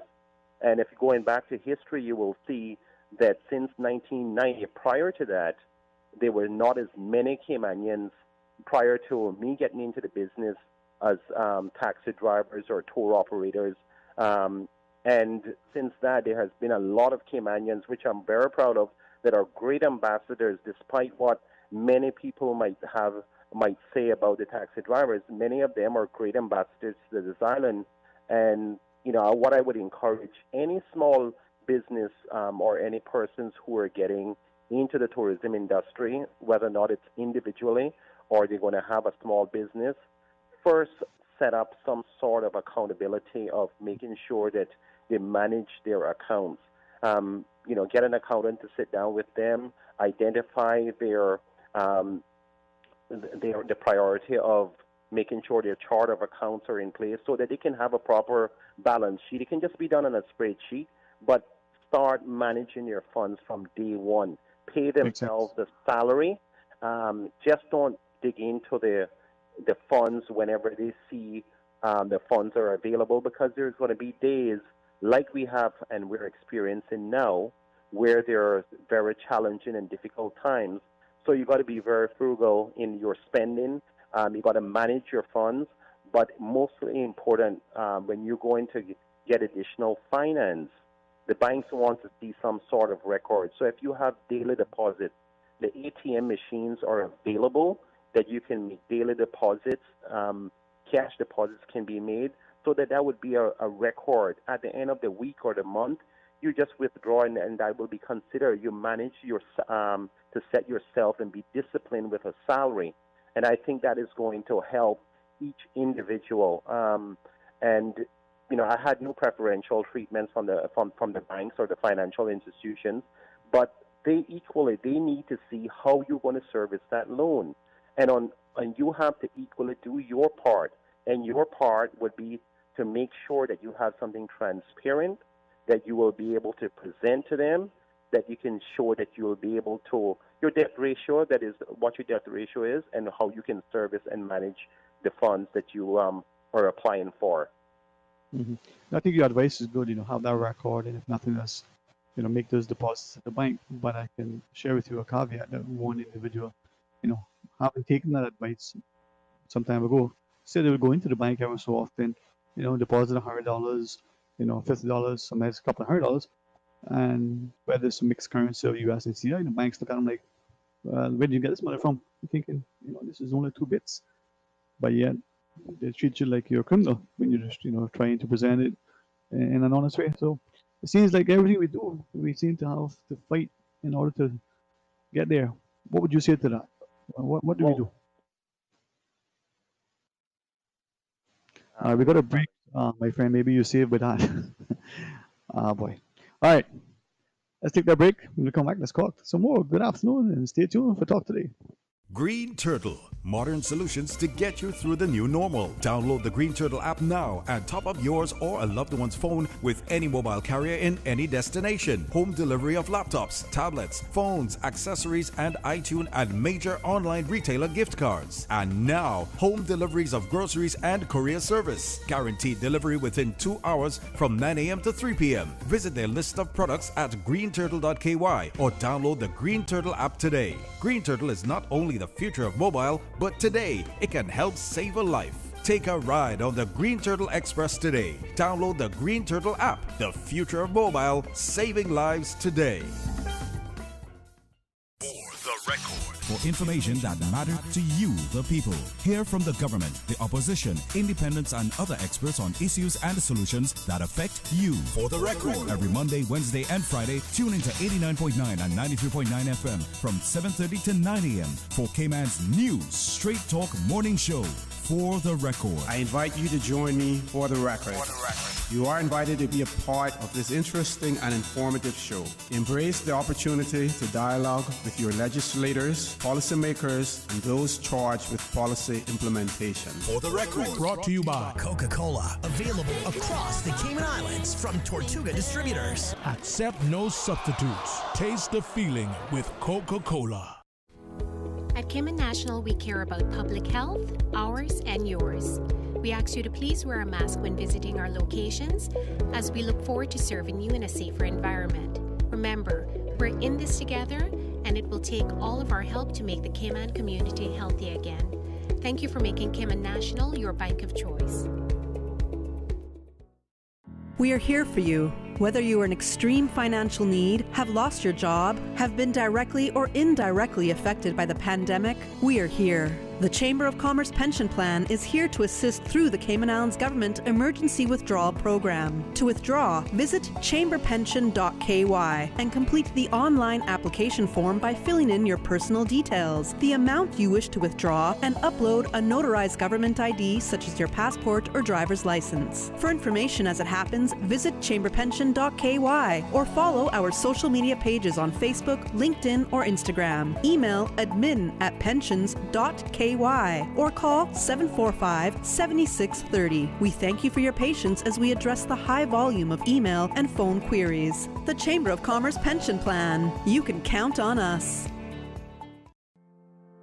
Dear parents and guardians, we deeply care about our students and understand the challenges you may now face during these unprecedented times. We want you to know that we are committed to ensuring that your child's education continues. And that you are not alone. We are doing everything we can to make sure no child is left behind. But to do so, we need your help to get connected and stay connected with you and your child. So, reach out to us and speak with us about how we can best support you and your needs. Working hand in hand with you is the only way to secure our children's future. We are in this together. A message from the CIFEC, Clifton Hunter, John Gray, Lehman E. Scott High Schools, and the Lighthouse School. Talk today. But I do have some questions. Talk today. Cayman Islands' foremost listeners' participation program. Talk today. Because there are more questions than answers. What the public is saying. Waging to take your calls right now. Sterling Dwayne Ebanks.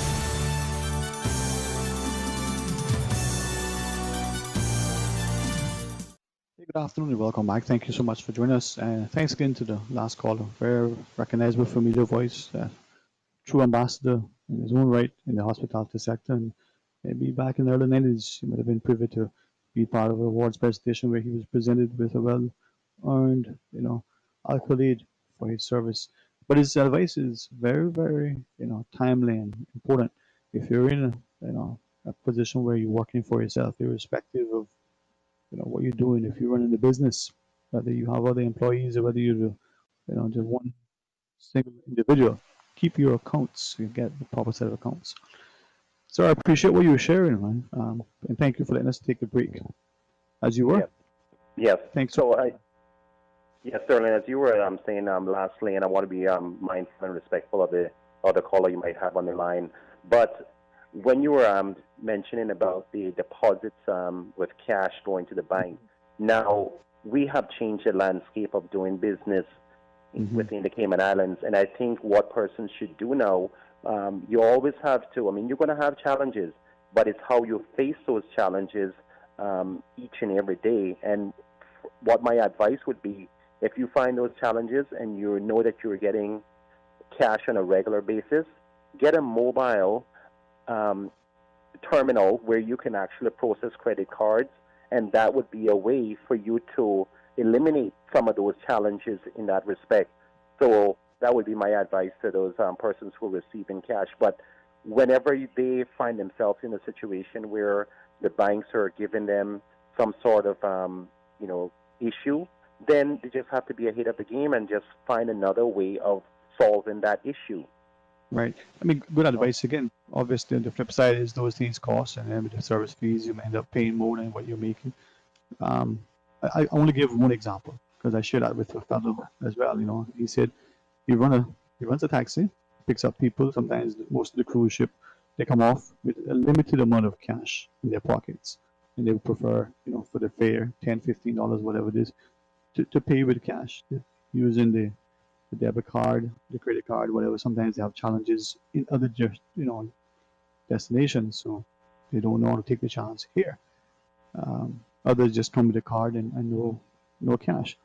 So again, are we making it increasingly onerous on our populace to do business in our country, whether it's the bureaucracy and the red tape, whether it's the banking and the regulations, or whether it's just the whole landscape that has changed? But even with all of that being said, Sterling, even if you have money from one bank and you're going to transfer it to another bank or take it into another bank, you have to present a deposit slip, or if it's a draft, you have to present all of that to the receiving bank. So it's a due diligence that is done through the regulatory authorities. So we just have to obey to certain respects to whatever the guidelines are. But to market their product, if they end up having a terminal, people will probably be more receptive of even taking the taxi because they know that they can pay via credit card if it's a business person or even an individual. Sometimes people do not want to travel with cash on them. for a lot of security reasons. So it's a marketable way, and it's a much more accountable way, and it's a way for them to be able to say to the bank, you can look back on the history, this money is here, this is what I'm making, I need, X, Y, Z to upgrade my business. Yeah. No, I hear, man. That's excellent advice. I mean, the only challenge is someone just messaging me and said, you can bring in, if you declare it, up to $15,000 in CIO equivalent. But if you go to a bank, with $2,000 or $3,000, they look at you like a criminal. You put it in a less politically sensitive way for radio. But again, Sterling, this notion about persons looking or feeling that they're looked at as a criminal, basically put that behind them.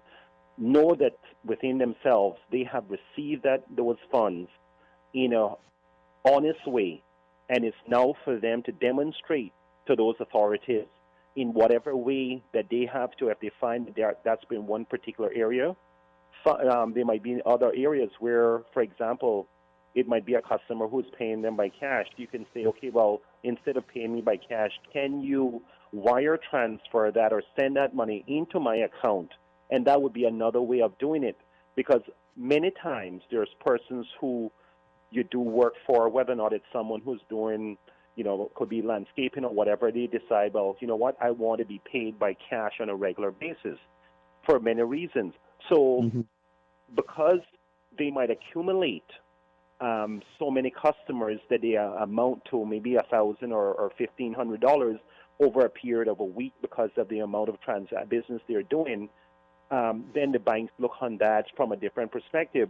So instead of doing that, they might have to change their game and maybe have most of their clients send the money to their account and then to receive some in cash. My friend, appreciate what you shared. I hope you can still hear me. I'm not hearing you, but thank you very much for those thoughts and good advice as always. Always a pleasure to speak with you, whether about tourism or transportation or just the political landscape. Have a wonderful, safe week. Thank you so very much. My pleasure. Yeah, there I heard him.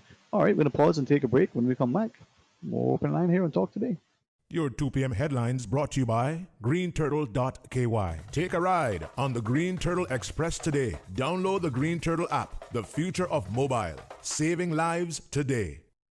Today's biggest news. Radio Cayman. It's only 2 species that we have, on the island. Generations present. Your voice, your choice. It is in the best interest of the people of these islands. Local, regional, international. This is Headlines from Radio Cayman's newsroom. Today's biggest news.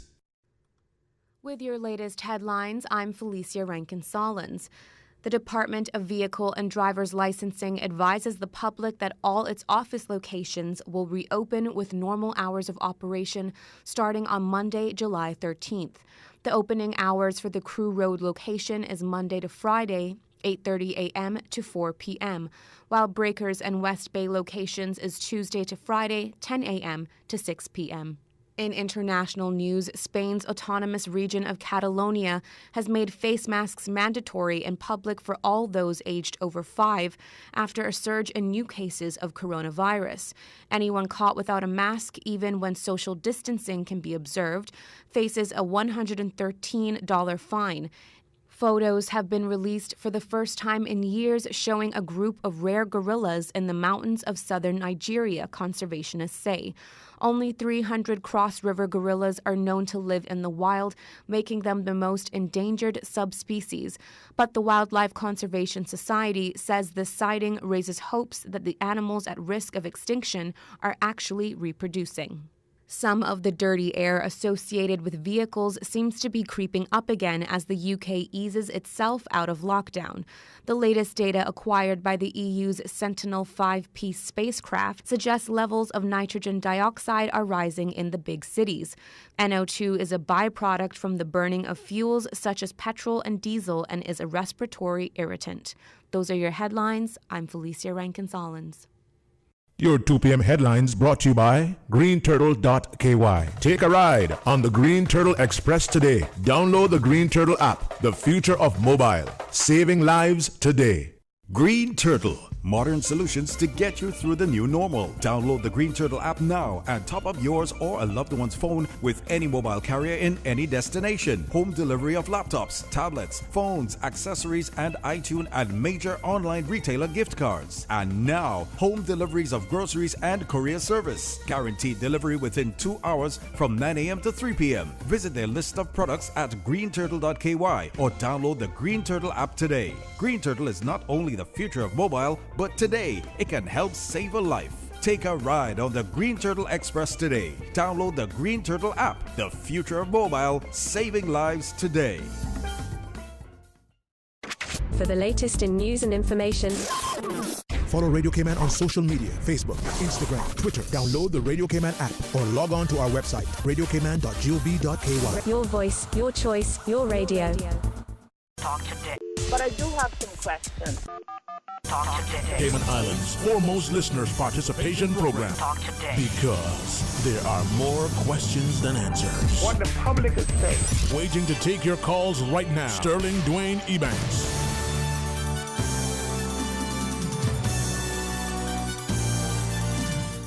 Hey, good afternoon and welcome back. Thank you for joining us. It is certainly another wonderful, blessed day and trust that you're making it work for you. All right, let's go to the phones and welcome our callers. Good afternoon. Thanks for calling. Hi, good afternoon, Dream. How are you? Good afternoon, my lady. It's good to hear from such an eloquent, industrious, intelligent, member of our society. So thank you for calling. Thank you very much for your introduction again this afternoon. I hope that inspires other young ladies, other women of grace in this country to push forward and make your mark known in this society, all for the benefit of the greater good, So how have you been? You know me, I always look at it and give thanks. If it's good, try to make it better. If it's not what I want it to be, how can I improve it? But with the view of making it good for all, not just for myself. So I'm thankful, man. I'm always thankful. Amen. Amen. So, Green, my cousin Andrea, I met my match on the manga jam thing, boy. Yeah? Oh, man. Listen, I got one little small bottle of it here. Oh, okay. All right. Thank you. Yeah. Tim will go his. Tom will go his. And make sure you get yours too, you hear? Oh, thank you. I share with my daddy. So thank you. I love it. Don't know all the reason why I'm calling you, but I figured that'd be a pretty good start. Listen, you see a man's heart is through his stomach. It's through his stomach, yeah. You get on a talk show, you bring chocolate or manga jam. But it's incredible though, Dwayne, how quickly that is being that skill is being lost. So in the COVID-19 pandemic, some of us got kind of active in some things that we always wanted to learn to do and wanted to sharpen up on, and my family just fell into the kitchen. We all just got into the kitchen. And so we did the cassava cakes and the breadfruit cakes and the mango jellies and the mango jams and everything. So COVID-19 brought, they said, its own peculiar blessings. I must say. But, Green, I think mango jam is a great thing. But I would like to talk with you about something else today. All right? Yes. But I do have a question to ask you first. And that is, have any of the politicians reached out to you? And if so, how many have reached out to you? And if you're able to, name who has reached out to you to come on to the show to discuss the domestic partnership bill?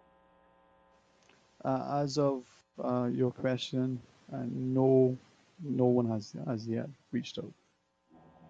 Okay. Well, you would think that something so constitutionally significant, right, and so controversial would have really engaged the legislature to its electorate in short term. There was the domestic partnership bill was published it was gazetted in number 47 on the 26th day of June. It has a 30-day consultation period, which gives it the 26th day of July. Today is the 9th day of July. There is very little consultation time for public consultation available to the public on this bill. But this bill is more than it appears to be. It may appear to be something that's docile and easily acceptable and good and right. And for so many in the country, I can speak of just here in West Bay, because I move around in West Bay, right? And I stop and I talk and I ask questions to everybody. I break bread with the lowest of the lowest, and I hang out with the highest of the highest, and I engage everybody in between. And I've been asking, have you guys done any research on the domestic partnership bill? And they're like, what is that? You know? And for those who have heard of it, they said, well, I don't think I need to rush it because they got to give me some time to look at it. I'm like, do you know it has a 30-day only, a 30-day consultation period? They said, no, it's surely for the value of this bill, it must have more than a 30-day consultation period. I'm like, no, it doesn't. Now, the incredible part about this thing is that not only has there not been enough awareness of the existence of this bill, but if you read the press release, the government statement, which doesn't mention a cutoff deadline, what it does mention is that it has a 30-day consultation period.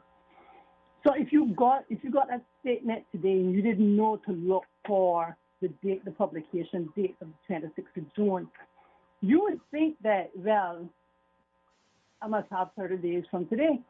And you run the risk of submitting an opinion, a comment on it out of time, because you're not sure, you were never made aware of what is the cutoff date for this deadline. And I've seen other consultation process guidelines that have stated specifically you need to have your opinion in by such and such a date, and it gives you the date. This one lacks that. That is such an incredibly critical, essential piece of information to put in the statement for people to know how urgently that they need to act on this bill. Absence was glaring. Sorry? The absence was glaring. Thank you. Thank you. Now, you think about it, right? And it sounds so cute. It's the domestic partnership bill. And if you listen to that, it sounds like something that is just absolutely beneficial, right? It sounds like something that a common citizen shouldn't even bother to check about, because surely it must be a good and right thing. But let me start with the press release, right? And then after that, I want to go along. And what I am sharing here is just my opinion on some, as I breeze through the statement and I breeze through the partnership bill in its draft version for the 26th of June. I haven't made any solid notes or anything based on legal principles and precedents and so on yet. I'm just discussing this at a superficial level, on the surface level of it. And I hope that it may spark some interest in this country for people to contact their politicians and let their politicians know exactly where they stand on this bill, because it's not a pretty bill. And I can tell you straight up, it's not good for us. Now, I know there are going to be those who call in after this. I'm going to get the message talking about being a hater, a bigot, and a homophobic. And all I can say about that green is, I checked my birth certificate again this morning. My name is Katina Anglin. My name is not hateful. My name is not bigot. My name is not homophobic. But I do attribute the quality of truthful to myself. And I'm not in this world to talk about whether or not I'm not in this world talking about whether or not I have a serious man. I have to make sure that I am truthful in what I say. And when I have any chance that I may be at air, to acknowledge there's a possibility that I may be at air. And so I'm just laying that out today, that I have not made any type of legal assessment of this at this time. I just want to discuss a few things that concern me after having taken a glance at this bill. And if I am wrong, there are 19 elected representatives out there who are free to come on this public radio station or any other radio station, or they have Facebook pages. There's a ton of ways, and they all have my telephone number because they bombard me with my opinions about many, many things in this country. So they can always just call me up and say, you're absolutely wrong on this point, and you were wrong on that point. And better yet, they can go on the radio and they can discuss it in all entirety, since they are the makers and amenders of the law, right? Let me start with the question, which lays out the reason for the domestic partnership bill. And it says,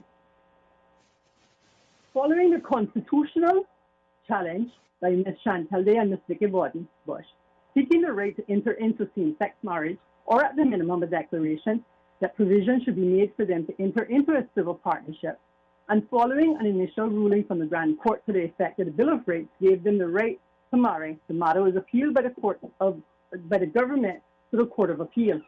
On the 7th of November 2019, the Court of Appeal delivered its ruling. The court ruled that as the law currently stands, marriage in the Cayman Islands can only be between couples of opposite sex. So our Constitution does not allow for same-sex marriages. Outright, boom, end of story.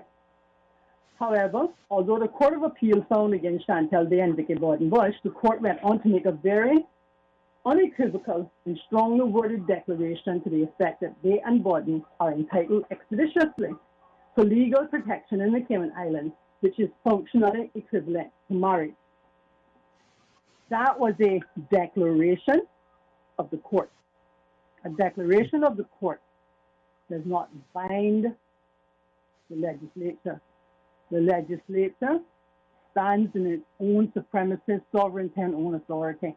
They are elected representatives by the people, and they are unfettered in their ability to make and amend laws.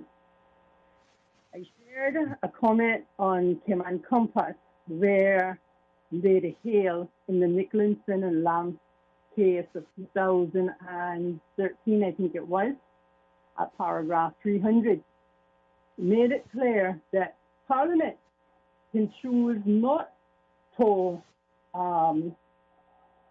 Parliament can choose not, let me find it back because I did share it, right? As you find out, let me interrupt you respectfully. Take this final break and then we come back quickly to that. And maybe a cliffhanger. Hopefully it doesn't interrupt your conversation. Please stay tuned for Talk Today. Green Turtle, modern solutions to get you through the new normal. Download the Green Turtle app now and top up yours or a loved one's phone with any mobile carrier in any destination. Home delivery of laptops, tablets, phones, accessories, and iTunes and major online retailer gift cards. And now, home deliveries of groceries and courier service. Guaranteed delivery within 2 hours from 9 a.m. to 3 p.m. Visit their list of products at greenturtle.ky or download the Green Turtle app today. Green Turtle is not only the future of mobile, but today it can help save a life. Take a ride on the Green Turtle Express today. Download the Green Turtle app, the future of mobile, saving lives today. Fidelity Bank would like to thank all essential workers. We salute your efforts and thank you for the sacrifices you've made to keep us all safe.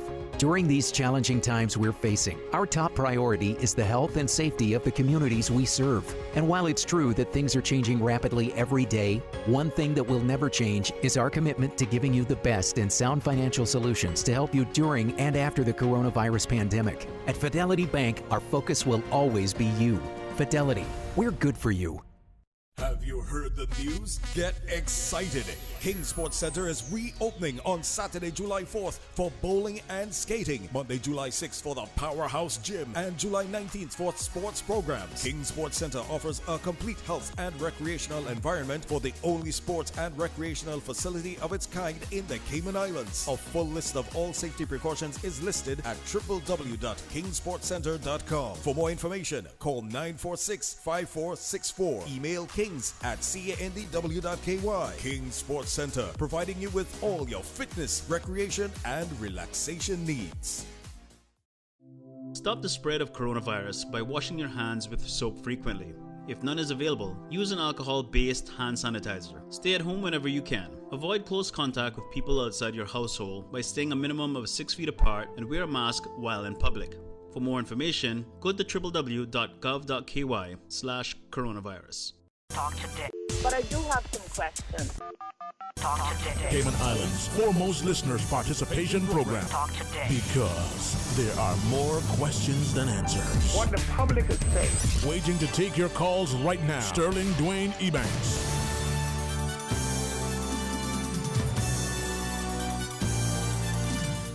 Hey, good afternoon and welcome, Mike. Thank you so much for joining us, and really appreciate Ms. Katina Anglin for giving us some of her time and her input. Again, respectfully, thank you for letting us just interject quickly for that last break. You were sharing, though, so thank you so much. Of course, Green, the government has to pay the bills, so it has to run its ads to recover the expenses of operating the show. And even if they didn't have ads, they still had to put out some PSA or something good in between. But anyway, and I thank you for allowing me to be here on the show. But I was talking about Real Lady Hale, the president of the United Kingdom Supreme Court, had made the observation about issuing the court issuing declarations to Westminster Parliament. And she said at paragraph 300 that, and I quote this, it being the legislature, Parliament, it may do nothing either because it does not share our view that the present law is incompatible, or because, as a sovereign parliament, it considers an incompatible law preferable for any alternative. Now, that's just a simple truth about how the legislature stands supreme in the three pillars in the rule of law. The parliament makes and amends the laws. The court executes them, interprets them through the declaratory theory and executes them. Mm-hmm. But the court cannot demand or issue anything to the legislative and say, go make this law. They're not elected lawmakers. They are not elected representatives. They are appointed through a process. So there's this illusion that the court said this to the legislature. They may have said it, but they don't rule the legislature. Mm-hmm. And that is something that Caymanians need to be very, very much aware of, because it's being spinned as a fairy tale and people are being drawn in and captured by it, right? That the court said this to the legislature. Yeah, that is a fact. That's what it said. Can the court make the legislature go and make laws? No, that is another fact. Now, going back to the domestic partnership bill, the statement on the domestic partnership bill. And even as you said, that the naming of it, instead of same-sex legislation, to give it an innocuous title like domestic partnership bill, it sounds, as you said, harmless, right? Yeah, when I said to them, do you understand that this is about same-sex unions and the proper name for this bill? Should have just simply been the civil partnership bill or same-sex union bill. People say, no, you're serious? I say, yeah, I can show this to you. and this is the lack of understanding that people have about this bill, but yet the Legislative Assembly, the members of the Legislative Assembly, have not been proactive enough. I know that there are those who are working hard, who are doing their research, and I commend them for it, but do not lose a moment in engaging the public on this bill. They need to the public needs to understand what this bill is really and truly all about, so that they are informed. And I can tell you something else about the public engagement on this bill. This is not a Legislative Assembly bill.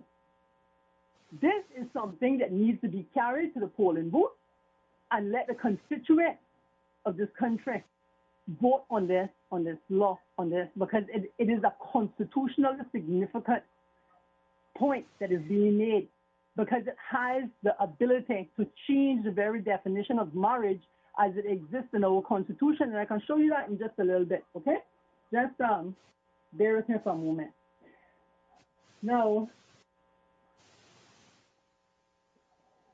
however, the Court of Appeal found against Chantal Day and Vicky Bodenbush, the court went on to make a very unequivocal and strongly worded declaration to the effect that Day and Bodenbush are entitled expeditiously to the legal protection in the Cayman Islands, which is functionally equivalent to marriage. In other words, then, and I digress to say that, it would be marriage in all but the word, all right? So it would operate and be recognized as a marriage.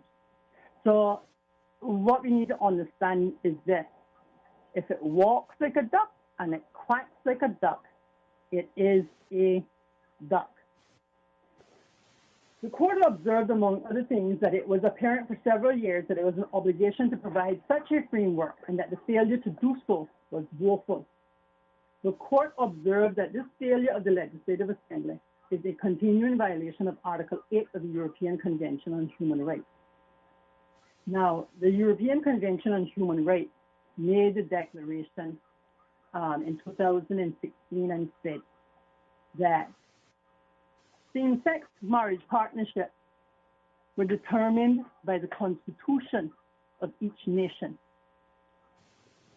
They handed that responsibility right back to the member states. So this illusion that we're trying to spin that the Cayman Islands government is so far off out into the field against the European Court of Human Rights judgment is a fallacy. Further, the court made the point that the executive and the legislature are expected to obey the law and to respect decisions of the court. It went on to state that it would be wholly unacceptable for this declaration by the court to be ignored whether or not there is an appeal to the Privy Council.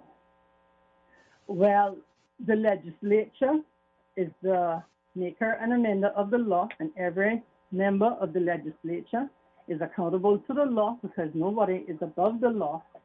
And yes, the legislature has to respect the decisions of the court, but they don't have to act on them for no other reason than they just might think that an incompatible law is better than any alternative.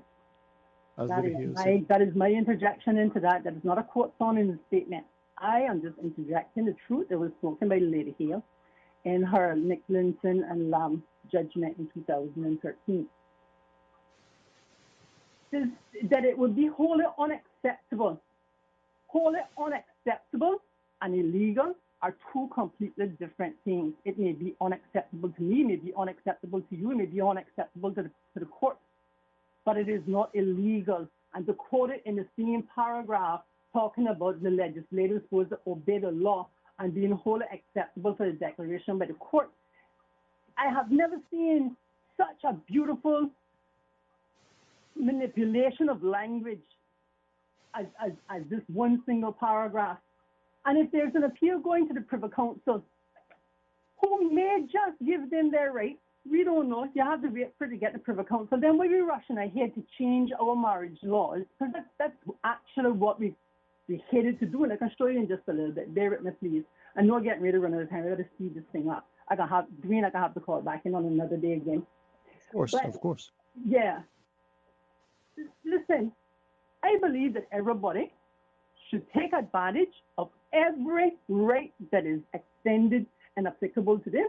If they have an appeal going to the Privy Council, by all means, take it to Privy Council. And if it fails at Privy Council and you want to take it to the ECHR, take it to the ECHR. Take advantage of your rights to the fullest extent, stopping at nothing. That is my advice to anybody regarding embracing and obtaining their rights when the government tries to deny it from you.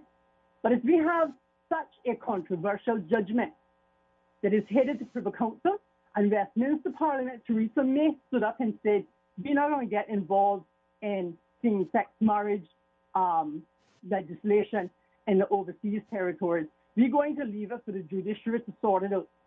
Then let the Parliament, let the Legislative Assembly honor its mother Parliament, who said we're not going to have nothing to do with it. We're going to leave it for the judiciary. Leave it for Privy Council to sort it out. Okay? Now, so then it goes on, the final paragraph goes on to say, accordingly, in keeping with the declaration of the Court of Appeal, the government has agreed to have the Domestic Partnership 2020 considered by legislated following a 30-day public consultation period. Now, if you can remember, Dwayne, and I'm sure that you can, the reason why we had the appeal was because the legislature jumped up and said that the Chief Justice had usurped the sovereignty of Parliament, and they ordered the appeal to be heard, to reinstate, to make it clear and obvious, right, that you couldn't make, the court did not have the power to make and amend laws passed by the legislature. So when I read this paragraph, second to last, because the last paragraph tells you about how you can submit it, right? When I read the second to last paragraph, it's telling me you jump in at passing the law that the Chief Justice you have already made it clear that the Chief Justice was wrong, and now you're telling me that the reason why you're going to pass this law is because the court said so? Like the court can tell the legislature what to do? That is true. Right. But, as you shared, we'll let's talk and have you return it again just to part of the civics education and the process, and not to do it in a disservice to you. But as you shared earlier, sounds like the time goes faster than we want. Let me just share this with you in closing. Some listeners, referenced the point that, just like the legislature is now doing with this piece of thing, they should now do the same with the referendum. This other comment, if I can read it verbatim, says, I agree 100% with the caller. This is a farce. It is a gay marriage only, just not a name. So this is wrong and could lead to the destruction of our culture on a moral base and an attack on our family. So maybe we can arrange for you to come back on again another time, specifically to speak again to some of the things before. All right. As soon as is possible, because there are deeper and darker things in this bill. And if somebody in the Legislative Assembly does not come forward and say, Katina, you really read that one wrong, all right? I'm going to make sure I get my point of view out there about the stuff that I see in this bill and how disastrous that it is to the family, to the family structure, and to our social and cultural rights and existence in this country. All right. Let me reach out to you and arrange a time so that we can have an extended conversation. Hey, thanks very much, though, for sharing. And as you said, maybe people now would see that, they have until the 26th of this month if they want to have a comment, because the 30-day period started on the 26th of June. Dwayne, now listen, here's the other part about this public consultation thing. There's only two ways for you to usher in to submit in your comment, and that is by email, or to drop it off at the government administration building. There are persons in this country who don't have the faintest idea how to create an email address, but they have a lot to say about that. And there are persons in this country who are unable to travel into town, and there are persons in this country who are unable to put together an opinion and send it in to fourth floor portfolio of legal affairs, fourth floor government house. This is something that needs public consultation in all forms and manners, including private sit-down sessions where persons are hardest to reach and able to communicate their opinions on it. Because you've got some senior citizens in this country who are very much aware of what is going on, but not able to write it out and submit it in a formal manner. And the time limit may be another challenge as well, right? Ms. Catino, I ask, crave indulgence to catch up under the time. Respect for the mom. Let me not get too far outside of Susan, because that's not a good place to be. She has her job to do. But thank you very much, Ms. Catino. And Ms. Susan, publicly, thank you for your graciousness. Maybe we'll get to talk show from Monday to Sunday, all days in between. To our listeners, join us tomorrow. We're working on something excitedly for you, and it's going to be that or even something more exciting. Each day is a blessed one, so we ask you to join us when you can. And tomorrow, we start back us in the morning, so join him for the record. Until then, be blessed. Talk Today is brought to you by Fidelity Bank. For all your banking needs, visit fidelitygroup.com. Fidelity, we're good for you. Also brought to you by greenturtle.ky. Take a ride on the Green Turtle Express today. Download the Green Turtle app. The future of mobile, saving lives today.